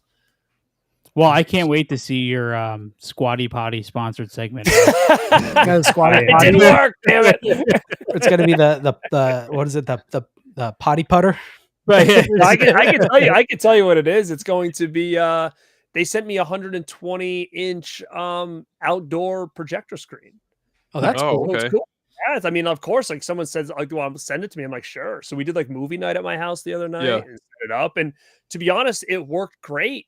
Except my biggest complaint was they gave you stakes and all this stuff, but any kind of breeze, that thing was on the ground, and I had to end up like putting it up against my shed to get it to stand. Like, and it was one of those things. Like, I can't tell people how great this is. I mean, it literally was a gust of wind and the thing's flat on the floor. Like, there's just not enough support at all, and the stakes they gave you and the way you had to like stake it in, like it just wasn't functioning. They should have had like a different setup for the Here's the feed. question: was it 4K? Did it play 4K? I'll have to look at the box. I don't know. I just had it off of just a regular projector. I Okay. watched like something off of Netflix or whatever. I was thinking you're going to get all those comments that are like, "Oh, what's the point of watching if it's not in 4K?" Oh, When of you, course when I'm you gonna said get they that. sent you steaks, I'm going to be honest with you because you talked about being flown out, whining. I'm like, oh, dude, they sent you some cuts of steaks. Like, come on. Oh, I would have rather Yeah. had cuts of steaks, to be honest with you. But I mean, a couple ribeyes. it did work. It worked and it looked Yeah. great. And we had a great time. But I had to put it up against the shed. What if someone doesn't have that? Like in this thing, they're trying to have a movie night and the thing's blowing all over the yard. Like, I mean, that's the tough part. But other than that, it worked great. And I'll probably use it more times because I do have something to put it against. So it's not going to blow back and forth. So, But you will see a video of me talking about it, but it's like, that's about as much as I'm going to say, maybe the feedback, I mean, that could hopefully, help them improve on it. I Sure. mean, you never know. Yeah. Like the easy answer is like, those steaks that are kind of like squares. Like if I would have had 4 of those and I could like just put them right on the feet, it probably would have held it still. But the steaks they gave us was like, you take a string and like tie it to the top and then stake it to the ground and the wind still took it. So I think there is an easy answer. It's just that you need to get the right stakes to do it. Yeah. But Cool. anyway. Well, That's sick. after steaks and the unfortunate disappointment of not real steaks, Alien, we're going to move on. I want to say what's up to Eli. What's up, dude? What up, Eli? What's What up, Eli? And then, here, let's see. Just stopping by to What smash the up, like killing button, say time? what's up. Got to go to bed, catch our replay. Awesome. Bad Thank you. brains. Thanks for Appreciate stopping you, by. man. All right. Well, let's go ahead and move on. This next one, I was a little disappointed in some information that Chris shared with me. I told you I was going to say something. No, it's fine. I won't roast you on this. Yeah, you can. That's all right. No. I'm not going to do that. It's not what this is about. Anyways, this came out in July, so the very next month after Alien, and we have got one of my favorite, and I love haunted house films, is the Amityville Horror. Wait a minute, Chris. You're not going to say you're a 2 guy. Is that what you're going to tell me right now? Yeah, I'm a 2 guy. Oh, damn it! I mean, Yeah. I love 2, but I think the OG is the best. Well, I'll let Jordan give his pitch, and then Oh, we boy. can talk about mine. Wait a second. No, man, I'm telling you. So you obviously have James Brolin, which I think his performance in this, his and Margot Kidder's, their performance together, I think is great. I love the film, the score. Again, scores are a big part of why I like certain movies. The score in this is really, really great. I'm not gonna replicate it, but if you guys know the score, it's very, very good. And honestly, and I think this still holds up today for me. It's pretty scary. I think the pre-scene, that whole scene with the flies, one, it's disgusting. Yeah. All those flies, but the whole get out. I mean, can you imagine you're just hanging out in a house, you get swarmed with flies, and then you hear the get out. Very, So very scary. creepy. And I think James Brolin's performance of that slowly losing his mind throughout the film does really, really good. And the opening too, I think, is great. The outside shot of the house, and the way they did how the murders happen with the lights and the windows going off. I think that was such an awesome creative choice. Guys, this for me is one of my favorite haunted house films. I love haunted house movies, and this definitely is up there in my opinion. That's why I definitely wanted to put this in this list and talk about it. So It's a great movie. yeah. I told you before we went live. Okay, I cool. wholeheartedly agree with this being like essential viewing. The get out scene is the highlight of the movie for me, and I think like your horror knowledge is kind of incomplete without this movie. This movie, I think, forever changed the tone of haunted house, movies forever. I just rewatched it with my wife, who loves this movie. I just really struggle with it, man. Like after the get out scene, I think James Brolin's performance is good. I actually prefer Margot Kidder's performance. Hers I think is great, she's fantastic. I do agree that the score is good. You have to definitely get used to the pacing, because honestly, not much happens in the whole entire movie. Not isn't much that really happens Hey, at it's all. all about atmosphere, man. Yeah. And also, the whole movie is about a ghost that steals money. So Where's the That's money? yeah, Happened once, yeah. In here somewhere. Chris goes, now let's put in the better version. Let's go put in Ryan Reynolds. which, Amityville. Oh, the no. better version Oh, boy. is the incestuous Amityville Horror 2. Oh, that's something. Which, That's a take. I mean, you got Diane Franklin in there. I mean, it's all good. I mean, I love part 2, Same. but I've always loved part 1 better. And I think it kind of falls in the same kind of category we were talking before when you guys brought up like slow burn 70s horror. Like when I as soon as you said that, I thought in my head, okay, we still get Alien to talk about, we still have Amityville to talk about, and it's exactly that. Like I can see the problem with this one with most people is that there's not a lot going on. It's not a lot of action. And kind of like we said with Alien and Terminator and stuff, like you compare 1 and 2 of Amityville, and it's like 2 different tones completely. Yeah. You got like a bonkers, more off the wall tone on part 2, and then this first one is really like that slow burn. But another scene that really freaked me out when I saw this for the first time was when they looked out the window and just saw the 2 fucking red eyes. Oh, yeah. That Yep. freaked the shit out of me, and it was such an easy, stupid effect. It's like just these 2 red lights. As a young kid or a teenager, when I saw this for the first time, I was like, "What the hell was that?" And you kind of really don't even really find out much about that afterwards. And I just thought it was super effective. And is that the 4K? The 4K looks fantastic. Yeah, this is the 88 Films one. Okay, yeah. I have the Vinegar Syndrome one. I'm assuming it's probably the same. It is. I'm pretty sure it is. I think they got this from Vinegar Syndrome, if I'm not mistaken. But yeah, man, I've seen this movie so many times, but it's like the best I think it's ever looked. I mean, I was glad to see it on the list because I do think that this is one of those movies that when I get into horror, it was like on a pedestal, and then the years went by and it started to kind of fall off of that like top tier horror movie. I'm just saying it as a whole, like, people don't mention it as such a huge movie in the genre as much as I think they used to back in like, the 90s and before that. Mhm. It's I funny. mean, oh, go ahead, Chris. No, I was just gonna say it's funny how my favorite scene of this whole movie has become James Brolin and the caterer in the bathroom. That's my favorite scene of the whole movie. Uh, it's funny you talked about the red eyes. I immediately thought of House by the Cemetery in the basement. Yeah. Very, very reminiscent of that. Steve, what do you think of this movie? I mean, this is definitely one that I don't think gets brought up enough, and I like that. Obviously, there's definitely some influence that's taken from real life events for for the sake of this movie, but I like that aspect of it just because I think it makes it like kind of enhances it a little bit more, makes it a little bit scarier.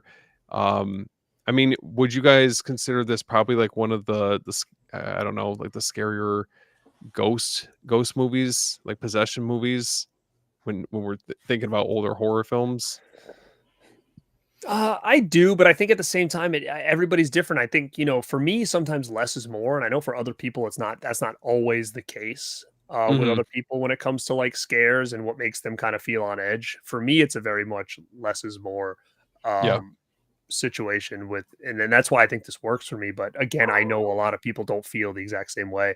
Maybe it just shows my age. I don't know. Yeah, no, I mean, I definitely dig this movie.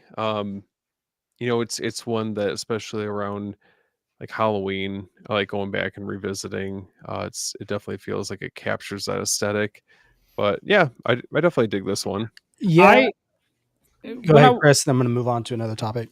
Yeah. Just one thing I did appreciate this time is this movie was actually shot in Tom's River, New Jersey, which is about like an hour and a half, kind of like northeast for me. We go to Tom's River all the time, so we can go and see. The house had the house doesn't look like this because they built onto the house to make it look like the actual home that's in New York. But it very much reminded me, especially now going into the fall season, this felt distinctly like New Jersey. So I did almost get like a kind of comfort in that, which I appreciated this time around. I rank Phantasm higher than the Amityville Horror franchise. Yeah, Sure. Phantasm 5 is better than this one. Damn, man. Wow. I'm just kidding. Steve, you mentioned the whole how it's kind of loosely based on a true story. Do you think that is? How do you think the film would have been received, and would it be as like high ranking and lasted as long as it has if it wasn't based off of a real events?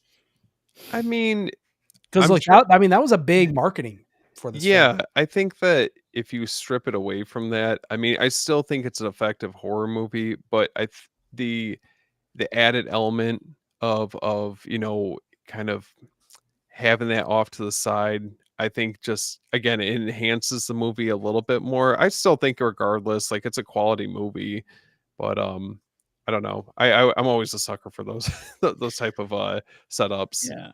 And I will say this is one of the more realistic, like based on a true story movies. Like Yes. there's nothing that occurs that's like you see these movies that are like, oh, based on a true story, and it's like the most fantastic thing you've ever seen in your life happening on Yeah. screen. This does keep it pretty Yeah. grounded, to where like it kind of feels convincing all the way through. There's nothing that would be like, if Love Lies Bleeding was like, oh, based on a true story. And then all of a sudden at the end, when she grows 50 foot tall, you're like, oh, I, that's gone. I You thought know? it was, man. Yeah, yeah. I feel duped. So I do admire that. Yeah. I mean, I think the one thing that I really appreciate about this one specifically, and to a certain extent with the second one, is you obviously see James Brolin's, performance in this, and you're seeing, the transformation that mirrors like fears of a family collapse and violence in the home. I mean, it's like the loss of control of yourself. I think that the idea of that is fucking terrifying, let alone, the paranormal side of things. So, um, yeah, I don't know. Overall, it's solid movie in my book. Yeah. Um, is this a and I kind of asked a similar question with Alien. Is this considered a haunted, in your book, a haunted house movie or a family drama with some supernatural stuff in it? I usually would say haunted house personally. Mhm. Yeah, this is like the seventh heaven of 70s horror. My gosh. Hey, it doesn't go that crazy. Seventh Heaven went wild. I said, Chris, Yeah, when Jessica Biel got hit by the car, that whole show changed, man. No, I'm Or when, talking about when they're like, "Hey, can you show me?" I don't even want to go there. Yeah. We're not even gonna go down that trail. No, I know I joke a lot about this movie. I definitely think people should see it. It's definitely a mandatory viewing, and that Get Out scene is like genuinely terrifying, man. Like that voice. But I will say this is better than the 2005 remake. I will say. Mhm. You said it's better. Yeah, There's for something- sure. Yeah. You know, I'm not saying that this is like the 2005 remake is better by any, but it's not bad for a remake. I went back and watched it again, and let's say I didn't leave disappointed, is what I'm trying to say. Yeah, no, it wasn't one of those terrible remakes. It actually was Mhm. okay. I saw it in the theater. I thought it was fine. You know, they actually it's middle of the road. pretty good with the remakes around that time. It got a little wonky at points, but I mean, like not this movie, but the remake scene. But I mean, I thought this was one of the better ones that we got around that time. Yeah, I feel like going back was difficult because like now Ryan Reynolds is the funny guy. He's the Deadpool guy. So seeing him in that performance is like a little more almost like hammy to me as opposed to like seeing it in 2005 when he was still, but yeah, I do think it is better than the remake, but the remake's not terrible. Yeah, they do expand on it a little bit too, because doesn't they like go into that underground like mausoleum kind of looking area? I remember that whole remake? thing. The Red Room, man. But yeah, so how do you think this ranks in like scary, like the scares compared to like at the time we had The Exorcist, Burnt Offerings? I mean, Exorcist definitely. I feel like that's like above and beyond. I think that would. That's a tier in its own. Yeah, it kind of is. Like I think just not only for the movie itself, but the cultural impact that it had, compared to this. I think that this one definitely gets a little bit overshadowed, I would say, by The Exorcist.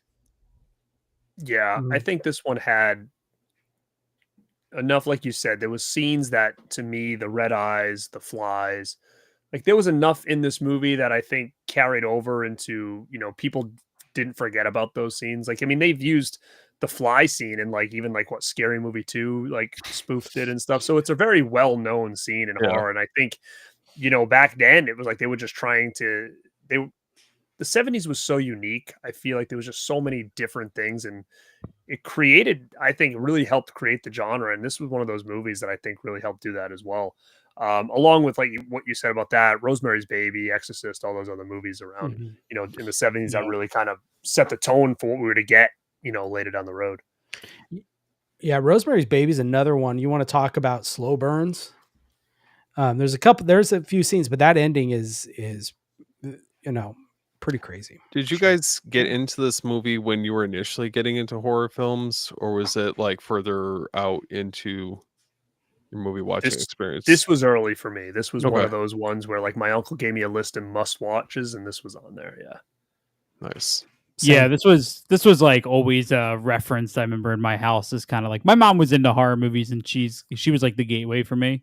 And this was one that my mom would always reference, always bring up. So we saw it really young. It didn't have the same effect on me as like The Exorcist or The Omen. No, but it was always there. And again, though, real quick, director Stuart Rosenberg. This is the director of Cool Hand Luke. You know what I mean? It's kind of a shocking thing to see. So again, late 70s. This is that prestige, like to have a Brolin, to have Margot Kidder, to have a director like Stuart Rosenberg. Like this movie today would be kind of like a high gloss production. You know what I mean? There is a certain sense of prestige here. I mean, to even look at clearly looking at James Brolin now in the eyes of his career and his son, being Josh Brolin is different. But It's kind of surprising when you go back and really research the movie how much actually went behind this and how much money was involved and who was involved. So it had a little bit of that high class value to it. I want to ask a question. Then Eli brought up a pretty fun question, I think. So how do you think this movie influenced films we get today, like The Conjuring? Right, I would say is, obviously influenced somewhat by this, being kind of the same Ed and Lorraine Warren cases. Mm-hmm. I mean, I would Poltergeist maybe a little bit. I would even say Paranormal Activity has some touches. I mean, how do you think it influenced those? Oh, Conjuring for sure. Mm-hmm. Yeah. I think The Conjuring is a scarier movie than Amityville Horror. Maybe that's a hot take, but it's a different kind of scary for sure. Yeah. Like people don't talk about how fucking scary the first Conjuring is. Like that movie is terrifying. Like it's one of the few movies that if you put on in a dark room for me, like even if I know what's coming, it still freaks the hell out of me, man. That scene when she's up standing above the wardrobe to this day. And the simple thing of the hide and clap, I think, is such an effective scare. Yeah. Yeah.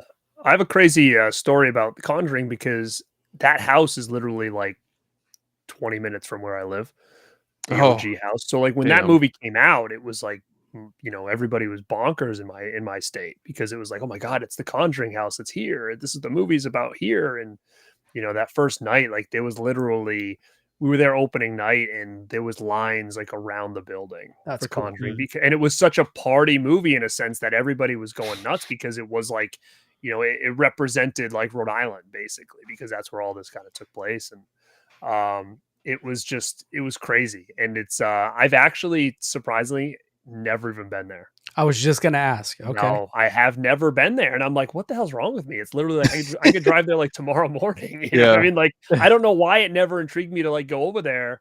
And I do think that they do at this point, like maybe like, or they used to, you could like stay overnight at the house. That's might be like pushing. I don't know. Which is crazy. I'll keep my distance, but there's a so now like Matt Rife bought like a bunch of the stuff, and he moved here because he wants to try to buy that house. I'm so and good. he bought like the other Warren estate in Connecticut and like the museum, and he's trying to buy that house now. So he moved literally like down the street from the house because he wants that house. That dude is going to end up like the other guy who was touring. I swear. Annabelle, you watch. But yeah, that's crazy. So, yeah, so Conjuring is a huge thing around here. Like that's like kind of what we got. Does the house still get that level of attention that it used to? Yeah, I think it gets more now because of the movies. Nice. It was just a story, back then, but now, that there's actually a movie about it. Like there's actually people that travel to go check it out. Damn. And I don't even know like what the story is with it. Like you can watch videos online and they show you inside it. I don't know if someone just owns it and just has it as property and then does like some, tours and stuff. I don't think anybody lives in it permanently. So yeah, it's interesting though. Switch it into a haunted attraction and go in there. For real. Amityville Horror is really interesting too because the true story part of it has been debunked so many times. Like I actually think the debunking of the Amityville story is more infamous than the original story is. Like how many times people have kind of disproven everything. But that's kind of the same thing with like Ed and Lorraine Warren is like that's been kind of slowly being torn apart too. Like people are kind of dissecting that and realizing like Ed Warren is actually really good at making money. They're like, yeah. I'm sure there's definitely, I think in everything there's a speck of truth in there. But then you're gonna, I think like you said, Ed Warren he's a good salesman, man. Well, he can tell the story. So before we move on, fun fact: a relative of my wife, a direct relative who is still alive, actually taught the kids that were murdered at the Amityville house. Wow! Really? Whoa! Mm-hmm. Yeah, that's wild. Mm-hmm. Very wild, huh? Very strange, right? Well, how do you follow That's why that? you hate it then. Okay, yeah, I waited till the end to tell you guys. Garrett, are you picking up the 4K for The Conjuring?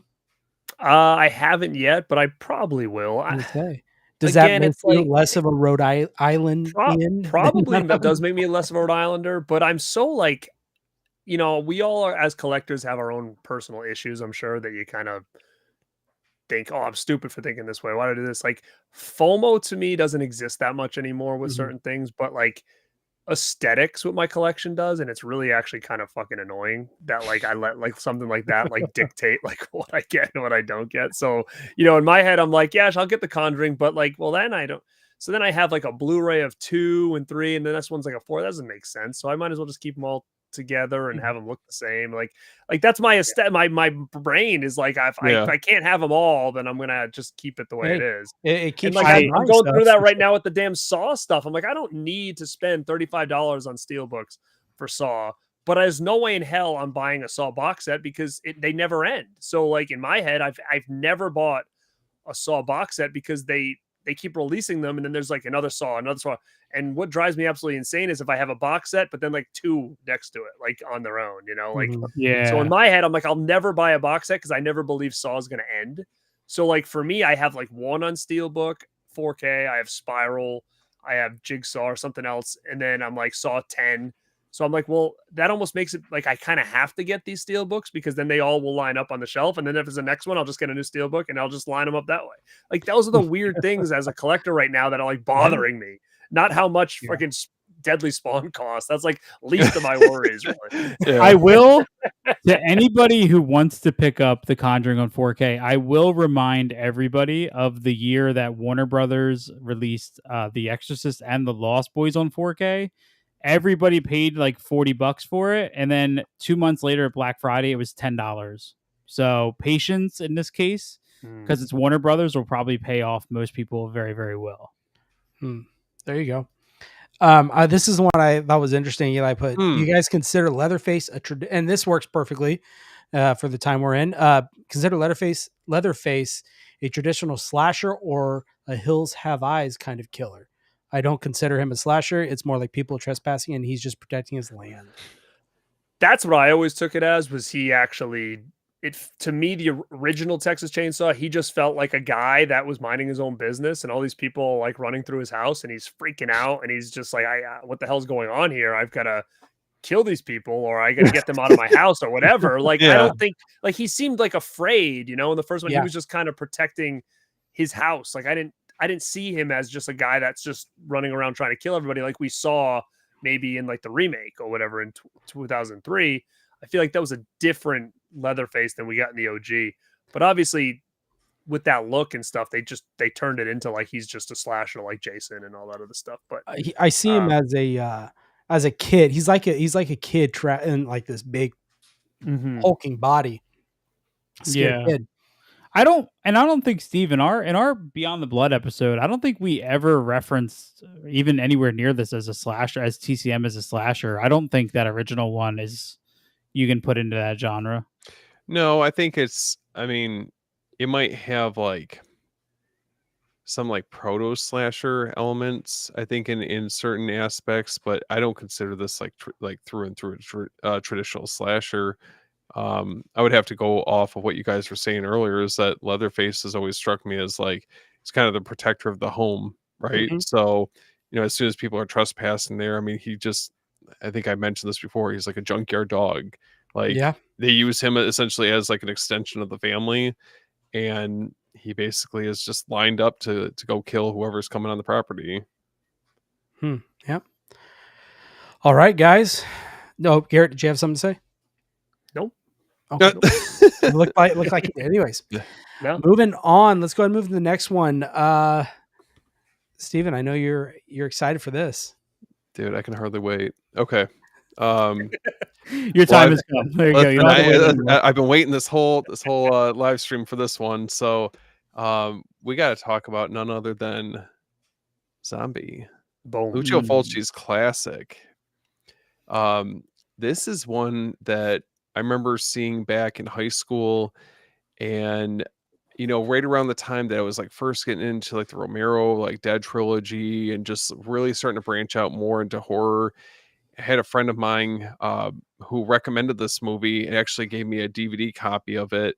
and was like, hey, check this out, you'll really dig it. Now, I will I will admit this was my first foray into Italian horror at the time, so it was a little jarring with kind of like how it's dubbed weird in certain spots, but over time definitely got used to that, and I will just never forget that experience because it was just unlike anything that I had seen before.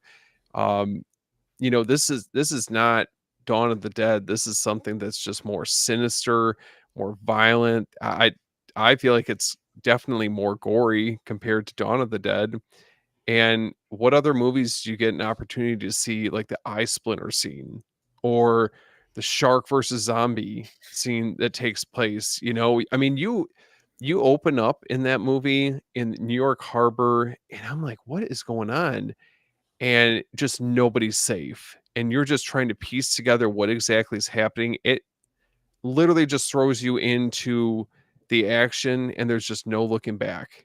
Um, this is one that I think we had talked about before in a live stream, that as much as I have such a high appreciation for Dawn of the Dead, this is the one that I always end up coming back to more often than not. And I consider this one, in my opinion, I would consider this higher than Dawn of the Dead. It's such an interesting. I remember the first time I saw Zombie. I remember seeing all kinds of zombie movies before, but seeing this and thinking how much of a difference it made, the fact that all of the undeadness had like bugs on them, like how much more of an impact that made versus like the color shaded, zombies we were kind of used to at the time. Yeah, this movie's pretty, and I think it's a good gateway, like foreign, like a kind of Italian horror film. The dubbing's bad, and some people have struggled to get through that. But it's not a movie you're necessarily watching for plot value and stuff like that. I mean, the movie they even shot the opening in New York to try to attract U.S. audiences, at this time. But like when I was a kid, I talk about this all the time. And Gary, you might remember Arrow in the Head used to have something called the Kill of the Day. Mm-hmm. And every day I would go on and watch these little like terrible oh my god, what was the video format back then? It was like was it WI quick something? Oh, quick time or something? Yeah. You see, it was like these heavily pixelated every day they'd upload a different clip. Like it was like the burning raft scene. That was the first time I had seen that. And through this was the first time I had seen the eye splinter scene. And I was like, oh, what the fuck is this? Yep. Like, man, because it just keeps going, dude. And like even like she gets stabbed in the eye, and then it goes as far as like to break the wood splinter off. It's so cruel. Well, it doesn't ever pan away. You see it the entire time, which is crazy. Yeah. And the Fabio Frizzi score to this is just like perfection. I love just the atmosphere that this film has, especially once they get to the island, and everything about this all the way up until the ending. The ending is as bleak as it can be. It's just, I don't know. There's just so much I love about this movie, and I have to go off of what Chris was saying, is that it's a perfect gateway. If you're trying to get into Italian horror, you like zombie films, this is definitely the place to get started. For sure. Yeah, this I have a weird story with this one. This is one I saw when I was starting to really get into horror. Obviously, I saw Dawn of the Dead and Night of the Living Dead early. Those were ones that my uncle really showed me. So I fell in love with both of them. And I can remember him saying, yeah, you got to check out Zombie. And I was like, all right. So I ended up getting like an Anchor Bay DVD, and it had like his face on the front, like that main image. And I watched it and I loved it. It was my first introduction to Fulci as well.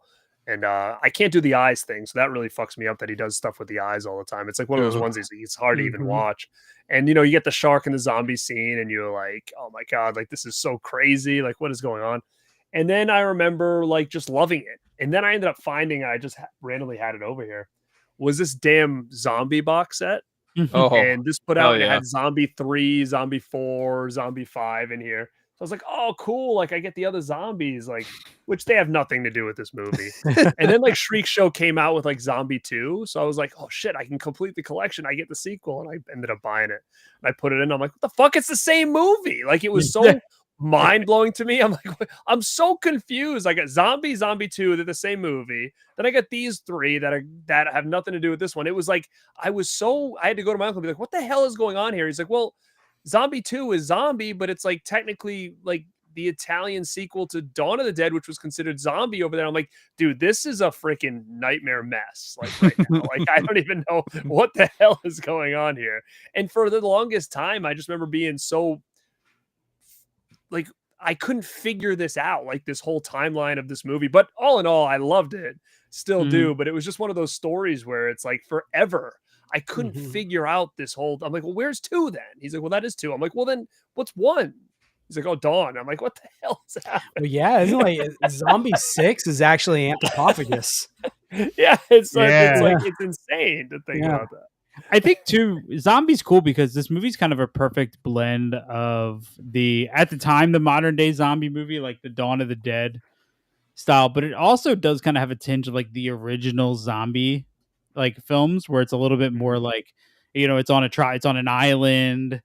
It's very tropical. It's got like kind of that little bit of like a voodoo thing to it. So it's a good balance between like what was at that time modern zombie films, like what Argento and Romero were putting out with Dawn of the Dead. But it also still felt kind of like old school, like I Walked with a Zombie or some of those more classic stories. I love the more earthy look that the zombies have in this.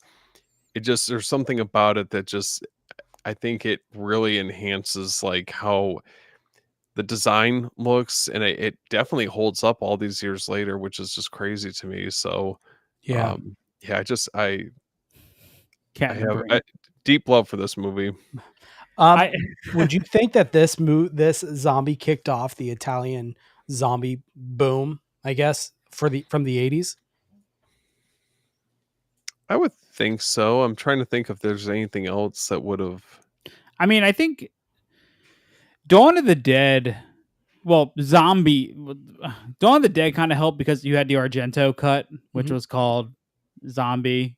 That helped a lot, I think. But then like Fulci's Zombie brought it to another level. You know what I mean? I think I've actually said this before on one of your streams, Jordan, that my favorite scene in Zombie is near the end when when our main character throws 15 Molotov cocktails and it just repeats the same shot of him throwing and the same shot of it exploding over and over again. Come on, Chris, you don't think it's effective? It's like, never more fire. I was watching, I'm like, is this, wow, damn. There's something wrong with my disc here? What's going on? It's like when you play video games, and you know how like you'll throw the Molotov and then it fades out and the fire is no longer there. You throw another one. It's kind of like that. Nothing changes. That's funny. What do you guys think is scarier, the splinter scene or the way it ends, the kind of bleak ending as we were talking about? Oh, the bleak ending for sure. I mean, it's very ominous. There's no real closure. I mean, you see them marching towards New York, so you can only imagine what the outcome is. I like that it doesn't get wrapped up. I mean, you can ultimately leave it up to your imagination, essentially, like how like the outcome is going to turn out. But I just love how, I don't know, it's just a very, very dark ending. That's got to be one of my, and I've said this before, one of my favorite horror movie endings is the way that film ends. And to anybody who hasn't seen Zombie, I think the best piece of advice I can give you is that when the credits roll at the end of the movie, you should immediately follow it up with Zombie 5 Killing Birds. And then, perfect. No. There we go. So I've never seen this. So, you're in for a treat. How could you not want to look at it? So literally killing Jordan. Okay, Jordan, I wish I could say they get better with the sequels, but I think I would be. I can't do that to you as a friend. Well, that's what I love about Italian movies is they piggyback off the success of very popular films. Just we'll call it this. Yeah, it's like Demons. There's like 5 Demons movies, and none of them are. Well, you have Demons 1 and 2, which are related, but then you have The Church, And then Demons 5 was something that they said Ogre or something, wasn't it? Ogre, yeah. It's like that was just a mess. It was just throwing titles on whatever. Like it didn't even matter. What, Jordan? Oh no, I was asking if it was in the new Cauldron set, but I think that's a different ogre. Dude, I want that Cauldron set. That's got that what is it called? Graveyard Disturbance. Whatever. That's a great movie, man. And I've been trying to get that for a long time. It would only had like a weird old DVD, but I was hoping that thing had its own separate release. But I'm gonna have to probably get that set. Anybody watch anything else in it yet? Oh, nobody tell Garrett what I told you guys in the group chat. Oh, that's what I was. He didn't like smiling about. Yeah. I was like, I messaged the group chat like I just finished Graveyard Disturbance, and I messaged the group chat, and I was like, y'all, this movie's trash. I was like, this is the Bob's worst movie. No way. I'm getting conflicting I've been wanting opinions. that movie for like years. It's like I couldn't get it. Man, no, I can get it. Like that movie, the movie's got a cool feel. Just literally nothing happens for an hour. You don't like them just running around the woods for 2 hours? No, yeah, they go on. Well, it takes them an hour and 15 minutes to get into the plot of the movie. Like and then once they're in the plot of the movie, there's another half hour of them just meandering. Oh my god! That was the only reason I was buying that set. To be honest with you, oh man, that's the only movie I knew in there that I was like, "This movie's rocks." Well, I will tell you. I mean, if you're not interested in the other movies, Individuals will be coming out just like they did with Houses of Doom. So, all right, so I'll just probably wait. Once the box. What else is? I don't even. To be honest, when I saw that box set, that's the only thing that caught my eye. I don't even know what's on there. There's 4 movies. So you have Graveyard Disturbance, you have The Ogre. You have it right there, right, Jordan? Yeah, Until Death and Dinner with a Vampire. Yeah. I definitely have Ogre. I know that much, but I don't think I have the other ones. I'm excited to dive into it. Yeah, I'm still trying to get through the High Tension box set right now, so that's been taking me a little bit. Jeez, between Amityville and Graveyard Disturbance, Chris. I'm sorry. I'm a bigger fan of Graveyard Disturbance 2. It's the movie. It's the movie that plays demons, on the screen. Oh man! All right, let's go back to Zombie now. What do you think is more effective, the atmosphere or the gore? Told you anything going in my face, I can't do it. Eyes, space huggers, I just can't. It just doesn't. So you don't like the spiders in? Freaks me out, man. In the Beyond. No, I don't. Definitely not. The vibe. I mean, like I always reference that like one of my favorite 80s zombie movies is Dr. Butcher MD, aka Zombie Holocaust, which is pretty much like exactly like Zombie. It's a zombie movie that takes place on an island. But like much like Zombie, the gore is incredibly effective and it sticks with you, and that's like Fulci's staple. It's like if you're gonna take anything from his movies, it's gonna be just how fucking nasty they are. So that's what stuck with me always.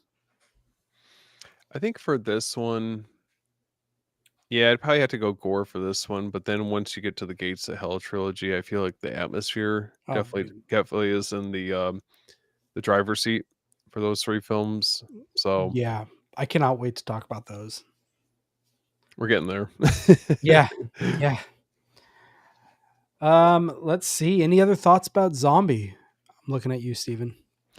I mean, honestly, I have nothing but positive things to say about it. I mean, seeing Fabio Frizzi live and seeing him do the score for this was an experience. So I think it definitely gave me a new appreciation for this movie for sure.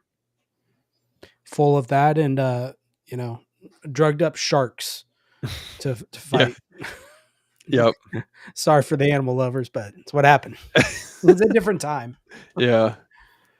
I don't know. I mean, even with the shark being drugged up, I don't know how many of us would be down to there'd be no way. Full makeup, going underwater, fighting a drugged out shark. Squaring up with a shark. I'm good. I think I remember watching House of the Dead from the early 2000s. You guys remember? God, and that movie references Zombie because a zombie gets attacked by a shark like really quickly in that movie. Yeah. And I was like, oh wow, look at them referencing Zombie in this super shitty House of the Dead movie. Yeah. Oh God. Bro. I'm Yeah. telling you, when we do like the Anchor Bay podcast and we have people on, they always mention stuff, and for some reason I just have it like right here. I don't know why. I'm literally like surrounded by like hundreds of stuff right now. I think I have that, and I have House of the Dead 2 on DVD too. I think. Oh, I forgot there was a sequel. You know what else there Yeah. was? I'm actually Yeah, been House of trying House to- of Dead 2 isn't terrible. Oh, you know what it is? I don't even know if I have it over here. Well, if Can you I guys just- don't know, I was gonna do a short on this. Did you realize that House of the Dead was so bad that they put out a comedy version of it? Did you know There that? you go. Oh my Okay. god. So look at this one. Yeah, that was they added like sound effects and shit It's over like it, right? it's the funny version because the movie was so freaking terrible. They like turned it into a comedy. What? Well, I think And they shot.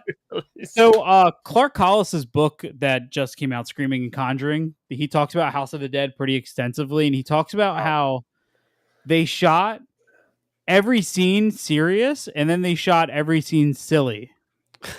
And then that's what they made the silly cut out of. That's and so funny. the producer arrived on the set and was like, "What the fuck is happening? Why are we shooting everything twice?" Wild. House of the Dead arcade game. I remember that game. Yeah. Awesome. All right. Well, I think we could put a pin in Zombie. It's I love the movie. Or a Splinter. Put a splinter. Yeah. Let's put a splinter into Zombie right now. All right. Well, I think we've got one more to talk about. Garrett, you started us off. Why don't you go ahead and close this out with the last title we were going to talk about tonight?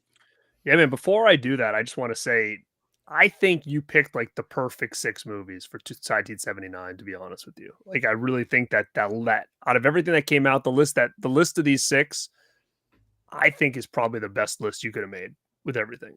I mean, there's other bangers and stuff, Yeah. obviously, but I just think these, like to me, are like pretty big heavy hitters all around. And this one's no different. I mean, starting this thing off with Phantasm, which is literally one of my favorite horror movies ever. This Oh, is yeah. one of my this would probably be top 10 horror movies of all time for me. It's probably it's definitely like my 3rd favorite vampire movie of all time. And that's going to be Salem's Lot, which is very similar in tone as Phantasm, in my opinion. There's something about the tone of this movie that kind of works the same way Phantasm does with me, where you can just kind of have it on and watch it and just like let it just kind of play out.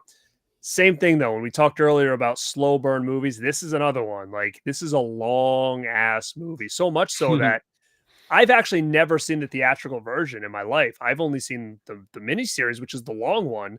And then in I think the UK, it went to theaters and they had to like chop it way down. And I'm not sure if there's new footage, like different footage in it, or if it's just very heavily cut from the miniseries.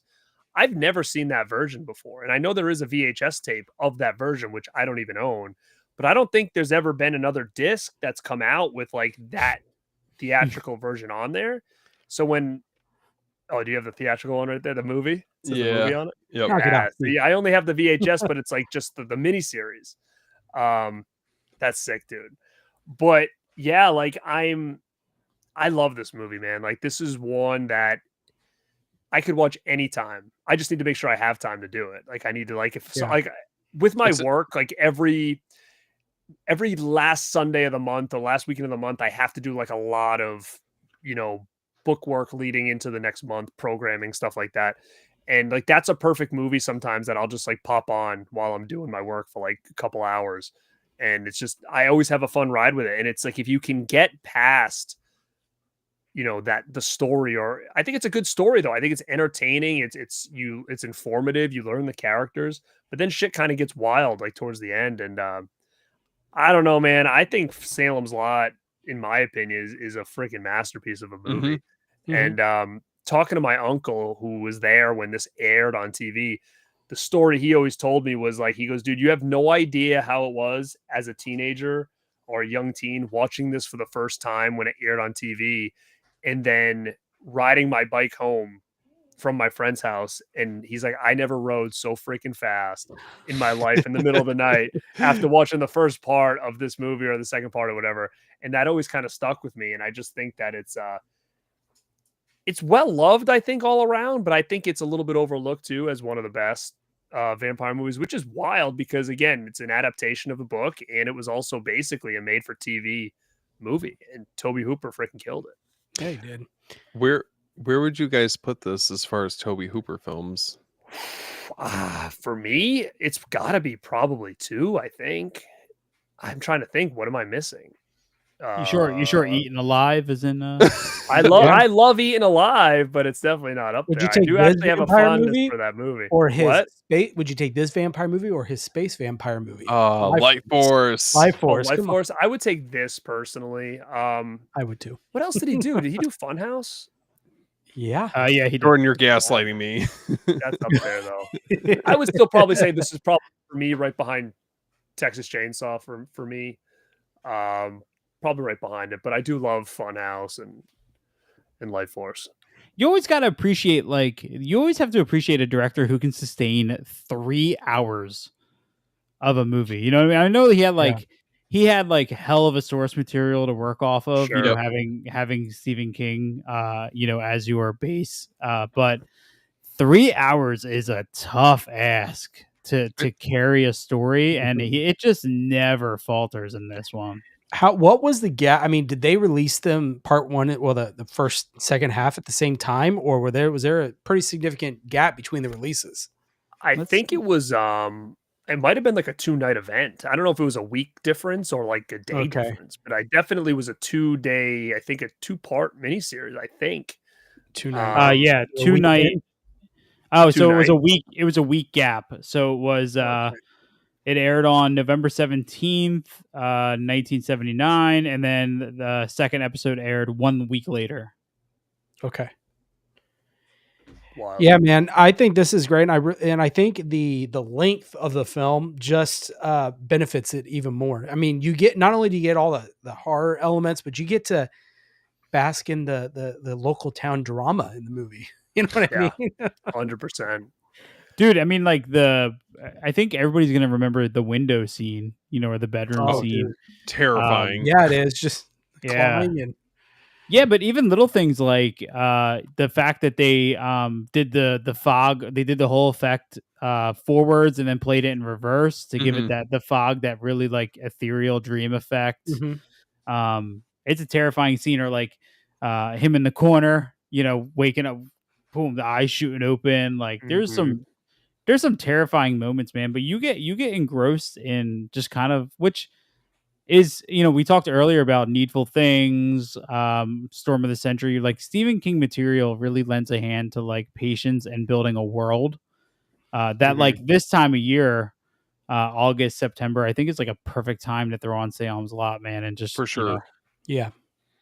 I think that would you guys consider this, as far as Stephen King adaptations, probably in the better tier? Because I feel like it's definitely I would probably say this is a top 3 Stephen King adaptation. It's got to be my favorite personally. It's got to be. That's how much I really just adore this movie.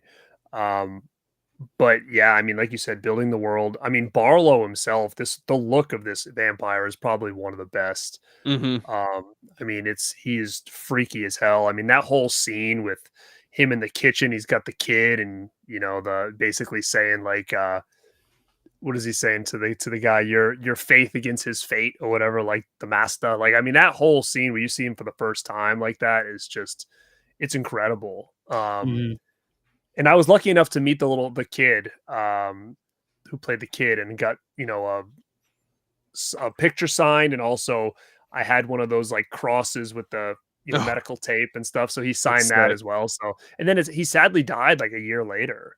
Oh, no way. Wow. Yeah, he passed a year after I met him. Yeah, this was a couple of years ago too. But yeah, man, I don't know how much more to say about this, but it's one of those things where it's a lot of these movies, if you don't like slow burn and you can't do it, it's probably not going to work for you. Even though we're saying, I'm saying this, in my opinion, is a freaking masterpiece of a movie. If you can't sit through 3 hours of dialogue until the last 30 minutes, I mean, it's just not going to work. Well, and I've heard plenty of people say Salem's Lot is boring as shit. I've heard that, and I can't understand it, but I can understand it at the same time. You need to be a specific kind of horror fan, I think, to really like this one. I can't wait for all the people who said that to talk about how much they love the upcoming Arrow release when they're hyping Exactly. that. You know? It's going to be like everybody's favorite vampire. Yeah. That always happens. Now, let me ask Yeah. you this, Steven. How long is that VHS you have right there? Like, what's the runtime on that? That's what I was Because I've trying never to. seen that version before, so I don't know what's not in that. That's what I was trying to find on here because it doesn't show it on the back. Hold on, let me take. Is it on the tape? That's what I was trying to. Oh, good call. Yeah. So this is 112 minutes. So is this condensed? Yeah, that's like just over 2 hours. Because I've seen the series, like the mini series in full, but as far as Because what's the on miniseries is 183 minutes. Yeah, so the theatrical is 88 minutes shorter. It says it was very rushed. And actually, the theatrical version substituted more violent alternate takes for some of the vampire scenes. So that's what I didn't know. I didn't realize if Interesting. there was footage in that version that I haven't even seen, and I was hoping so. And I mean, that was one thing. If Arrow can somehow get both cuts on that 4K or whatever, like that to me is like the most. I have this amazing set from Cinemuseum, who I know aren't everybody's favorite cup of tea. This is the only thing I've ever ordered from those guys, but I mean, it's that's sick. a That's, beauty of yeah, a box cool. set for 1 and 2. And it's Blu-ray, but it doesn't have the alternate cut. I don't think it's ever been out besides that VHS that Steven has. So would you guys consider? Because I've seen the miniseries. I haven't gone back and watched this one. I've just had it in my collection. But do you guys consider like the miniseries the definitive way to view it? Then I would Probably, assume but I mean, I so. don't have anything to. If all of a sudden I watch that and I'm like, "Holy shit, these are awesome scenes that I never saw before," then I don't know. Maybe it depends on what they get. They cut, you know. I'll have to. I'll give it a watch. Yeah, Compare we and need a contrast. scene-by-scene breakdown. No commentary on it. Yeah, live cut. You got to watch both of them and do it like a double Back to live. back. Yeah. Listen, I'm committed. I love Salem's Lot that much. Yeah. How would you guys compare Barlow to like Dracula, Nosferatu, or even the Lost Boys? Oh, that's tough. Different. I mean, I would think that he's probably closest to Nosferatu than all of them. I think, like as far as like look and stuff like that. But for what they like, to me, the difference between him is he's almost like he's so far not he doesn't even he just growls and stuff. Like there's no like real like voice. It's like feral. Yeah, like mostly every other one, like Dracula and stuff, has a voice and talks, and this guy just kind of growls, and he has someone else talking for him. Now, I've never read the book, but I do think that this wasn't how he was in the book. This was like a very Toby Hooper thing. I think it was a very different situation in the book. If you guys know, yeah, I think he spoke dialogue. I think in the book, like lots of dialogue. Really? Okay, if I remember correctly, and I think he had a different look as well. And I also know that they did that sequel in the 90s, or the remake in the 90s with Rob Lowe, and it's actually pretty good if you guys haven't seen it. When it first came out, it got shit on quite a bit, and I remember being like, oh my god, it's not even close to the same. It was more like the book was, so I watched it again not too long ago, and I said, it's actually a pretty good remake of this. And even the new one that came out, I think there was potential for it to be really good. I thought it was fine. I didn't hate it, but I do feel like it was way too short, and they like took out so much meat to what that movie could have been. It was very rushed. Which is what I heard. You're trying to take a movie that's like 189 minutes and condense it down to like an hour and 20. I mean, it's very hard to do that. So it just feels very rushed. But like, I mean, I thought Barlow looked pretty good. Some of the effect scenes looked good, and I thought it was promising. And I did hear there was a longer cut, but I don't know if we'll ever see it.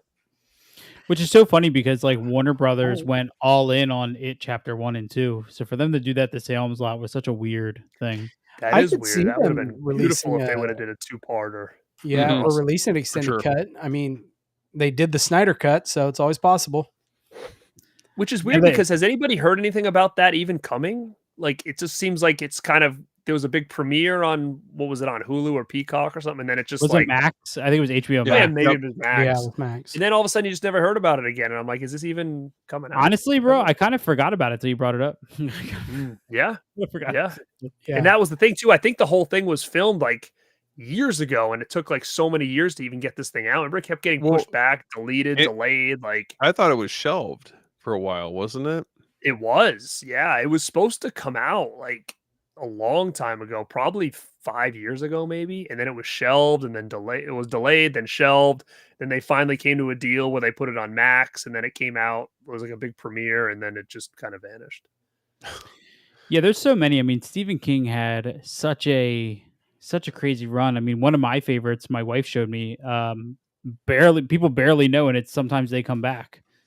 That's like one of my favorite, King adaptations and one of my favorite King movies. And there's so much. I mean, it's hard too. Like, I can't imagine. I love reading Stephen King, but like it's a daunting experience. I can't imagine trying to translate that into, a film. I mean, I'm not much of. I have some Stephen King books. My father was heavily into those when I was growing up, and I watched all the movies, but I never sat down and dug deep into one of those books, which I probably should, because They're good. I listen to a lot of podcasts and stuff about movies into books and stuff, and it's surprising to see how much has changed. Like they said, even Christine is so different from book to movie that it's almost like if you read the book first and saw the movie, you would have been like, "What the hell is this?" And for me, that movie is like one of my favorite King adaptation movies, but I don't know the source material to be like, "Wow, this is actually a very different story than what he wrote." It's kind of just crazy to see if you were to read those and how much they do translate into the movies and what's changed and what hasn't. I will say though, like Stephen King books, I mean, anything ranging from It all the way to Salem's Lot. I mean, the books are just so dense. So to mine through each one of them and hit as much as you can out of it, to incorporate that into an adaptation. I mean, I can't imagine what type of challenge that presents, Yeah, Yeah, well, we were talking about that yesterday, right? With It Mm-hmm. for the 90s, your 90s episode. Yeah. Yeah. It's I mean, I don't know. I've read a number of his books, and I mean, I think it's like near impossible really to perfect such a any of his books feel very dense or very detailed, so it's just I don't know. We get more misses and hits. I think there's like 3 people who have really nailed King on the screen, and it's Frank Darabont.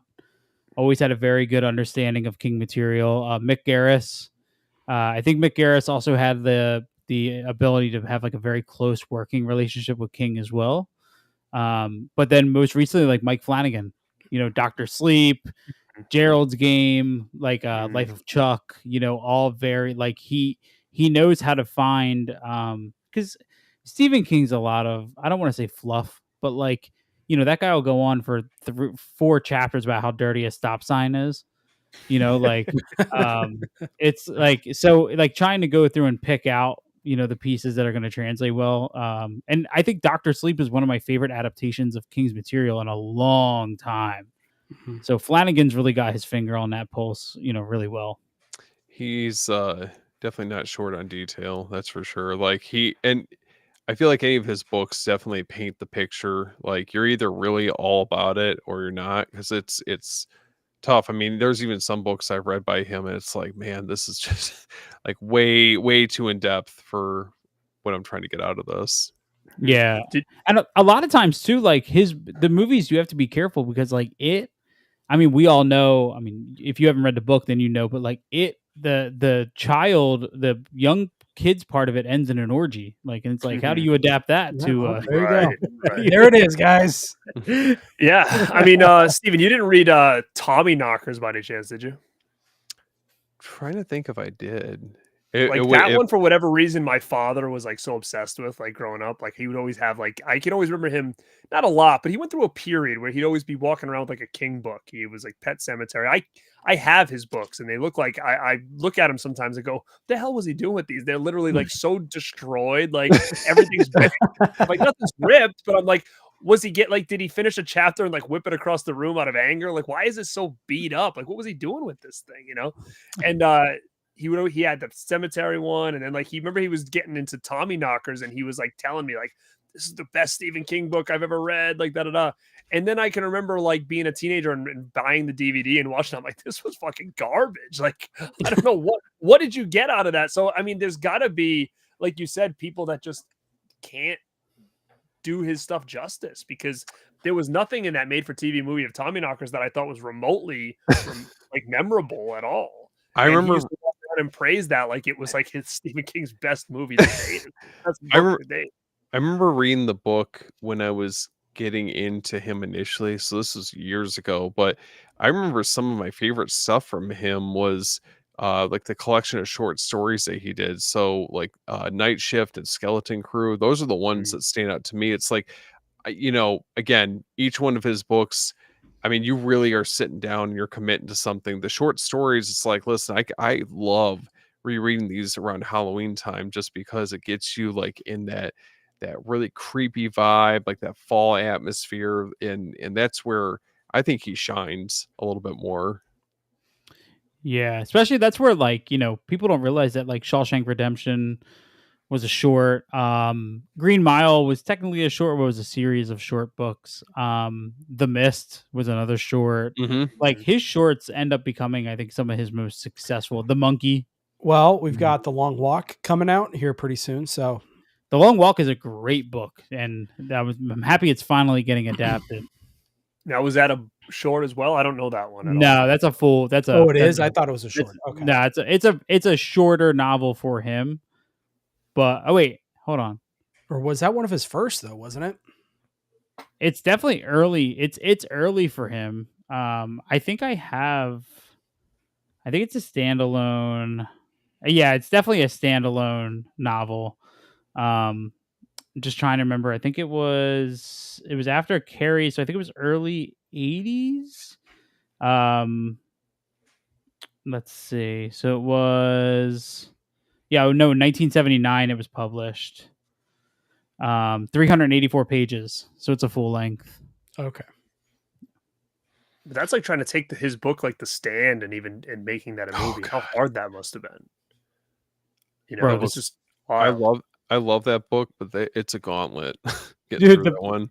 The problem with The Stand is that you're introduced to like 77 characters who never exist beyond whatever chapter they're in. And it's Right. like, and then believe it or not, there is a director's cut of his book. There's an extended version of The Stand that's like, I think it's like 1,385 pages. And that's like my least favorite Stephen King material, is everything to do with that book. I think my wife and I have almost every first edition of his books except for The Stand, Really? because I hate that. Yeah. Wow. Hardcover or soft, like paperback? What do you guys have? Hardcovers. We Wow.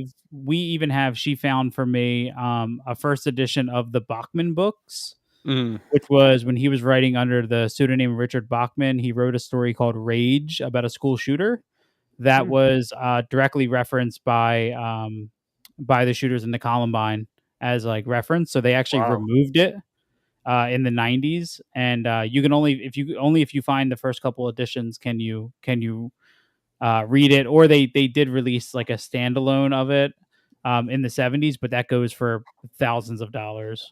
I mean, all of those first edition hardcovers are tough to find, man. Like I've searched for them like around and even on eBay and stuff. They're hard to get, the hardcover ones. I have a lot of like the paperbacks, but yeah, that's awesome, man. Do you even have like what was the Silver Bullet ones called? Something werewolf, right?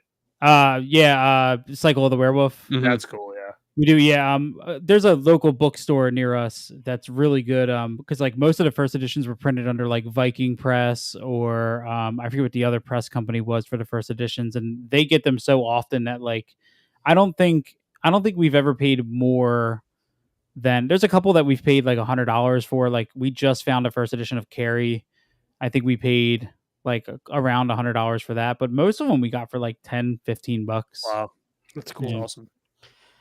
Well, to bring it back, we'll bring it back to Salem's Lot, and then we'll wrap this up.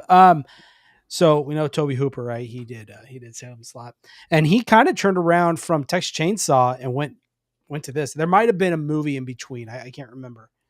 Yeah, it was Eaten Alive Eaten between Alive. this. Yeah. Mhm. I believe it was. Was there? Do you see, or was there any kind of gritty style carried over from the Texas Chainsaw that he kind of implemented into Salem's Lot that you guys noticed or anything? Hooper's kind of funny because it feels like Eaten Alive is like Eaten Alive feels like it was made by the guy who made Texas Chainsaw Massacre, but Yes. nothing else after that ever feels that way Mm-mm. again. Mm-hmm. I You know, like agree. the Fun House maybe a little bit, but Mhm. Yeah. and then you have This, I mean, I Poltergeist. don't. Yeah, like I don't. Yeah, I don't see it. I think this is pretty, especially for made to TV movie. It feels pretty slick, to be honest with you. Like Yeah. it of a feels movie. cinematic. Yeah. Yeah, it does. It Sure. doesn't really feel like when I've seen it and I've noticed it doesn't feel too much like you would see a mini series type movie. No, it feels bigger than that. This feels Yeah. very much like it was a theatrical movie to me. For sure. Well, guys, that kind of wraps it up. That we went through all 6 movies. Came out in 1979. What a year! Yeah. Did I say, There were what some did I say? bangers. 79. Whatever. Anyways, yeah, lots of good stuff. I just wanted a little self promote here. I just hit 1501 subscribers. So Nice. I figured I'm gonna do Oh, this. yeah. That's when I turn my camera off when we grab this. I'm gonna do a giveaway. So whoever grabs it first, good luck. I'm just gonna throw it up there. This is the Jurassic World Ultimate Collection, so it's got all the movies up till the. Oh, wow. So it's a Hurry, little Chris. digital It's not code. too late. You grab it, Chris. Anyway, so if anybody wants that, snag it. There you go. There's all of them. Yes. So thank Okay. you for Jordan all that. giving back to the people. I try. Nothing says 1979 like Jurassic Park. Hey, you know what? It's what I had. I was like, I need to do something. I Yeah. didn't plan a giveaway. No, that's okay. So, anyways, well, thank you guys. I really appreciate it. Garrett, I know we've been trying to get you on to do something, but we got you finally. And This worked great, man. Like I said, Yeah. you showed me these 6 movies, or you said 1979. I was like, hell yeah, let's do it. yeah. Oh, yeah. So I think we talked. We kind of want you to get you back for the year the Lost Boys came out. I think that'd Of course, be 87. Let's do it. yeah. I think that'd be perfect for Yeah. you. So Sounds perfect, man. awesome. Well, guys, thank you for coming on and hanging out. To everyone in the chat, thank you. Yeah, thanks, guys. Garrett, I'm Thank you, sure guys. everyone here follows you, but if not, go ahead and self-promote yourself a little bit. Yeah, if you're not following me over on the YouTube or Instagram or Facebook or anything like that, you can find me at Born2BeRad, talking all things horror, movies, nostalgia, and collecting.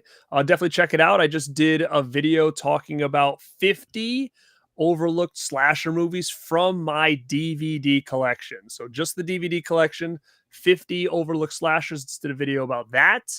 And I'm on a podcast called the Anchor Bay Archives, where we go over all Anchor Bay physical media from that company that, to me, was a precursor to all the stuff we get now, especially when it comes to the horror genre. So definitely check that out. Newest episode is on the Sleepaway Camp Red Cross box set.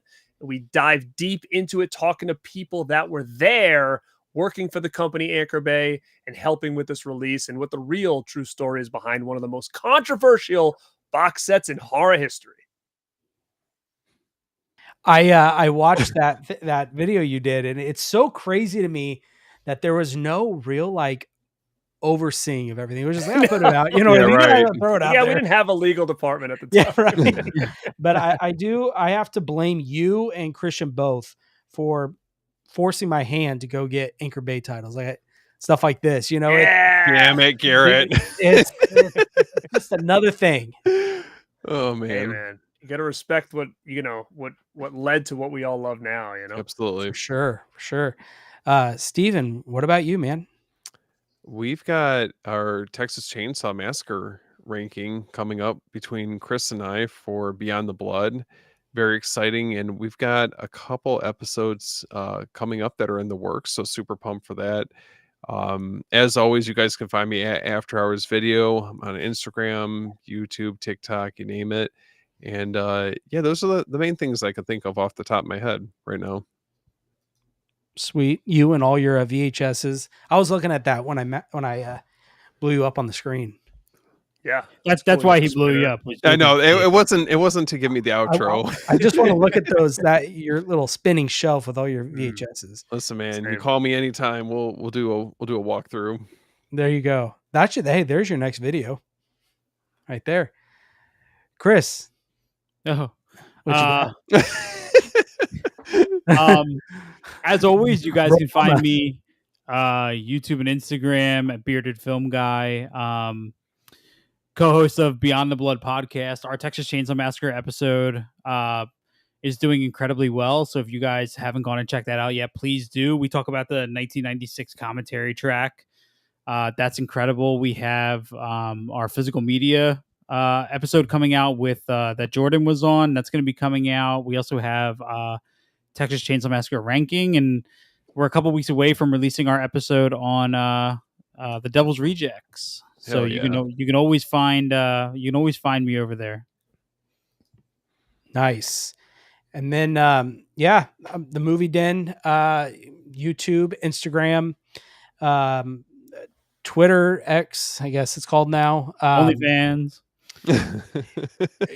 OnlyFans. Hey, I got to fund this collection somehow, man. Come on. Man. Jesus. I'm on Facebook too. No, it's literally just there to just repost what I'm posting on Instagram. But anyways, yeah. What have I done lately, man? Well, you guys are going to check this out. I just did kind of a review for Anthropophagus and Absurd.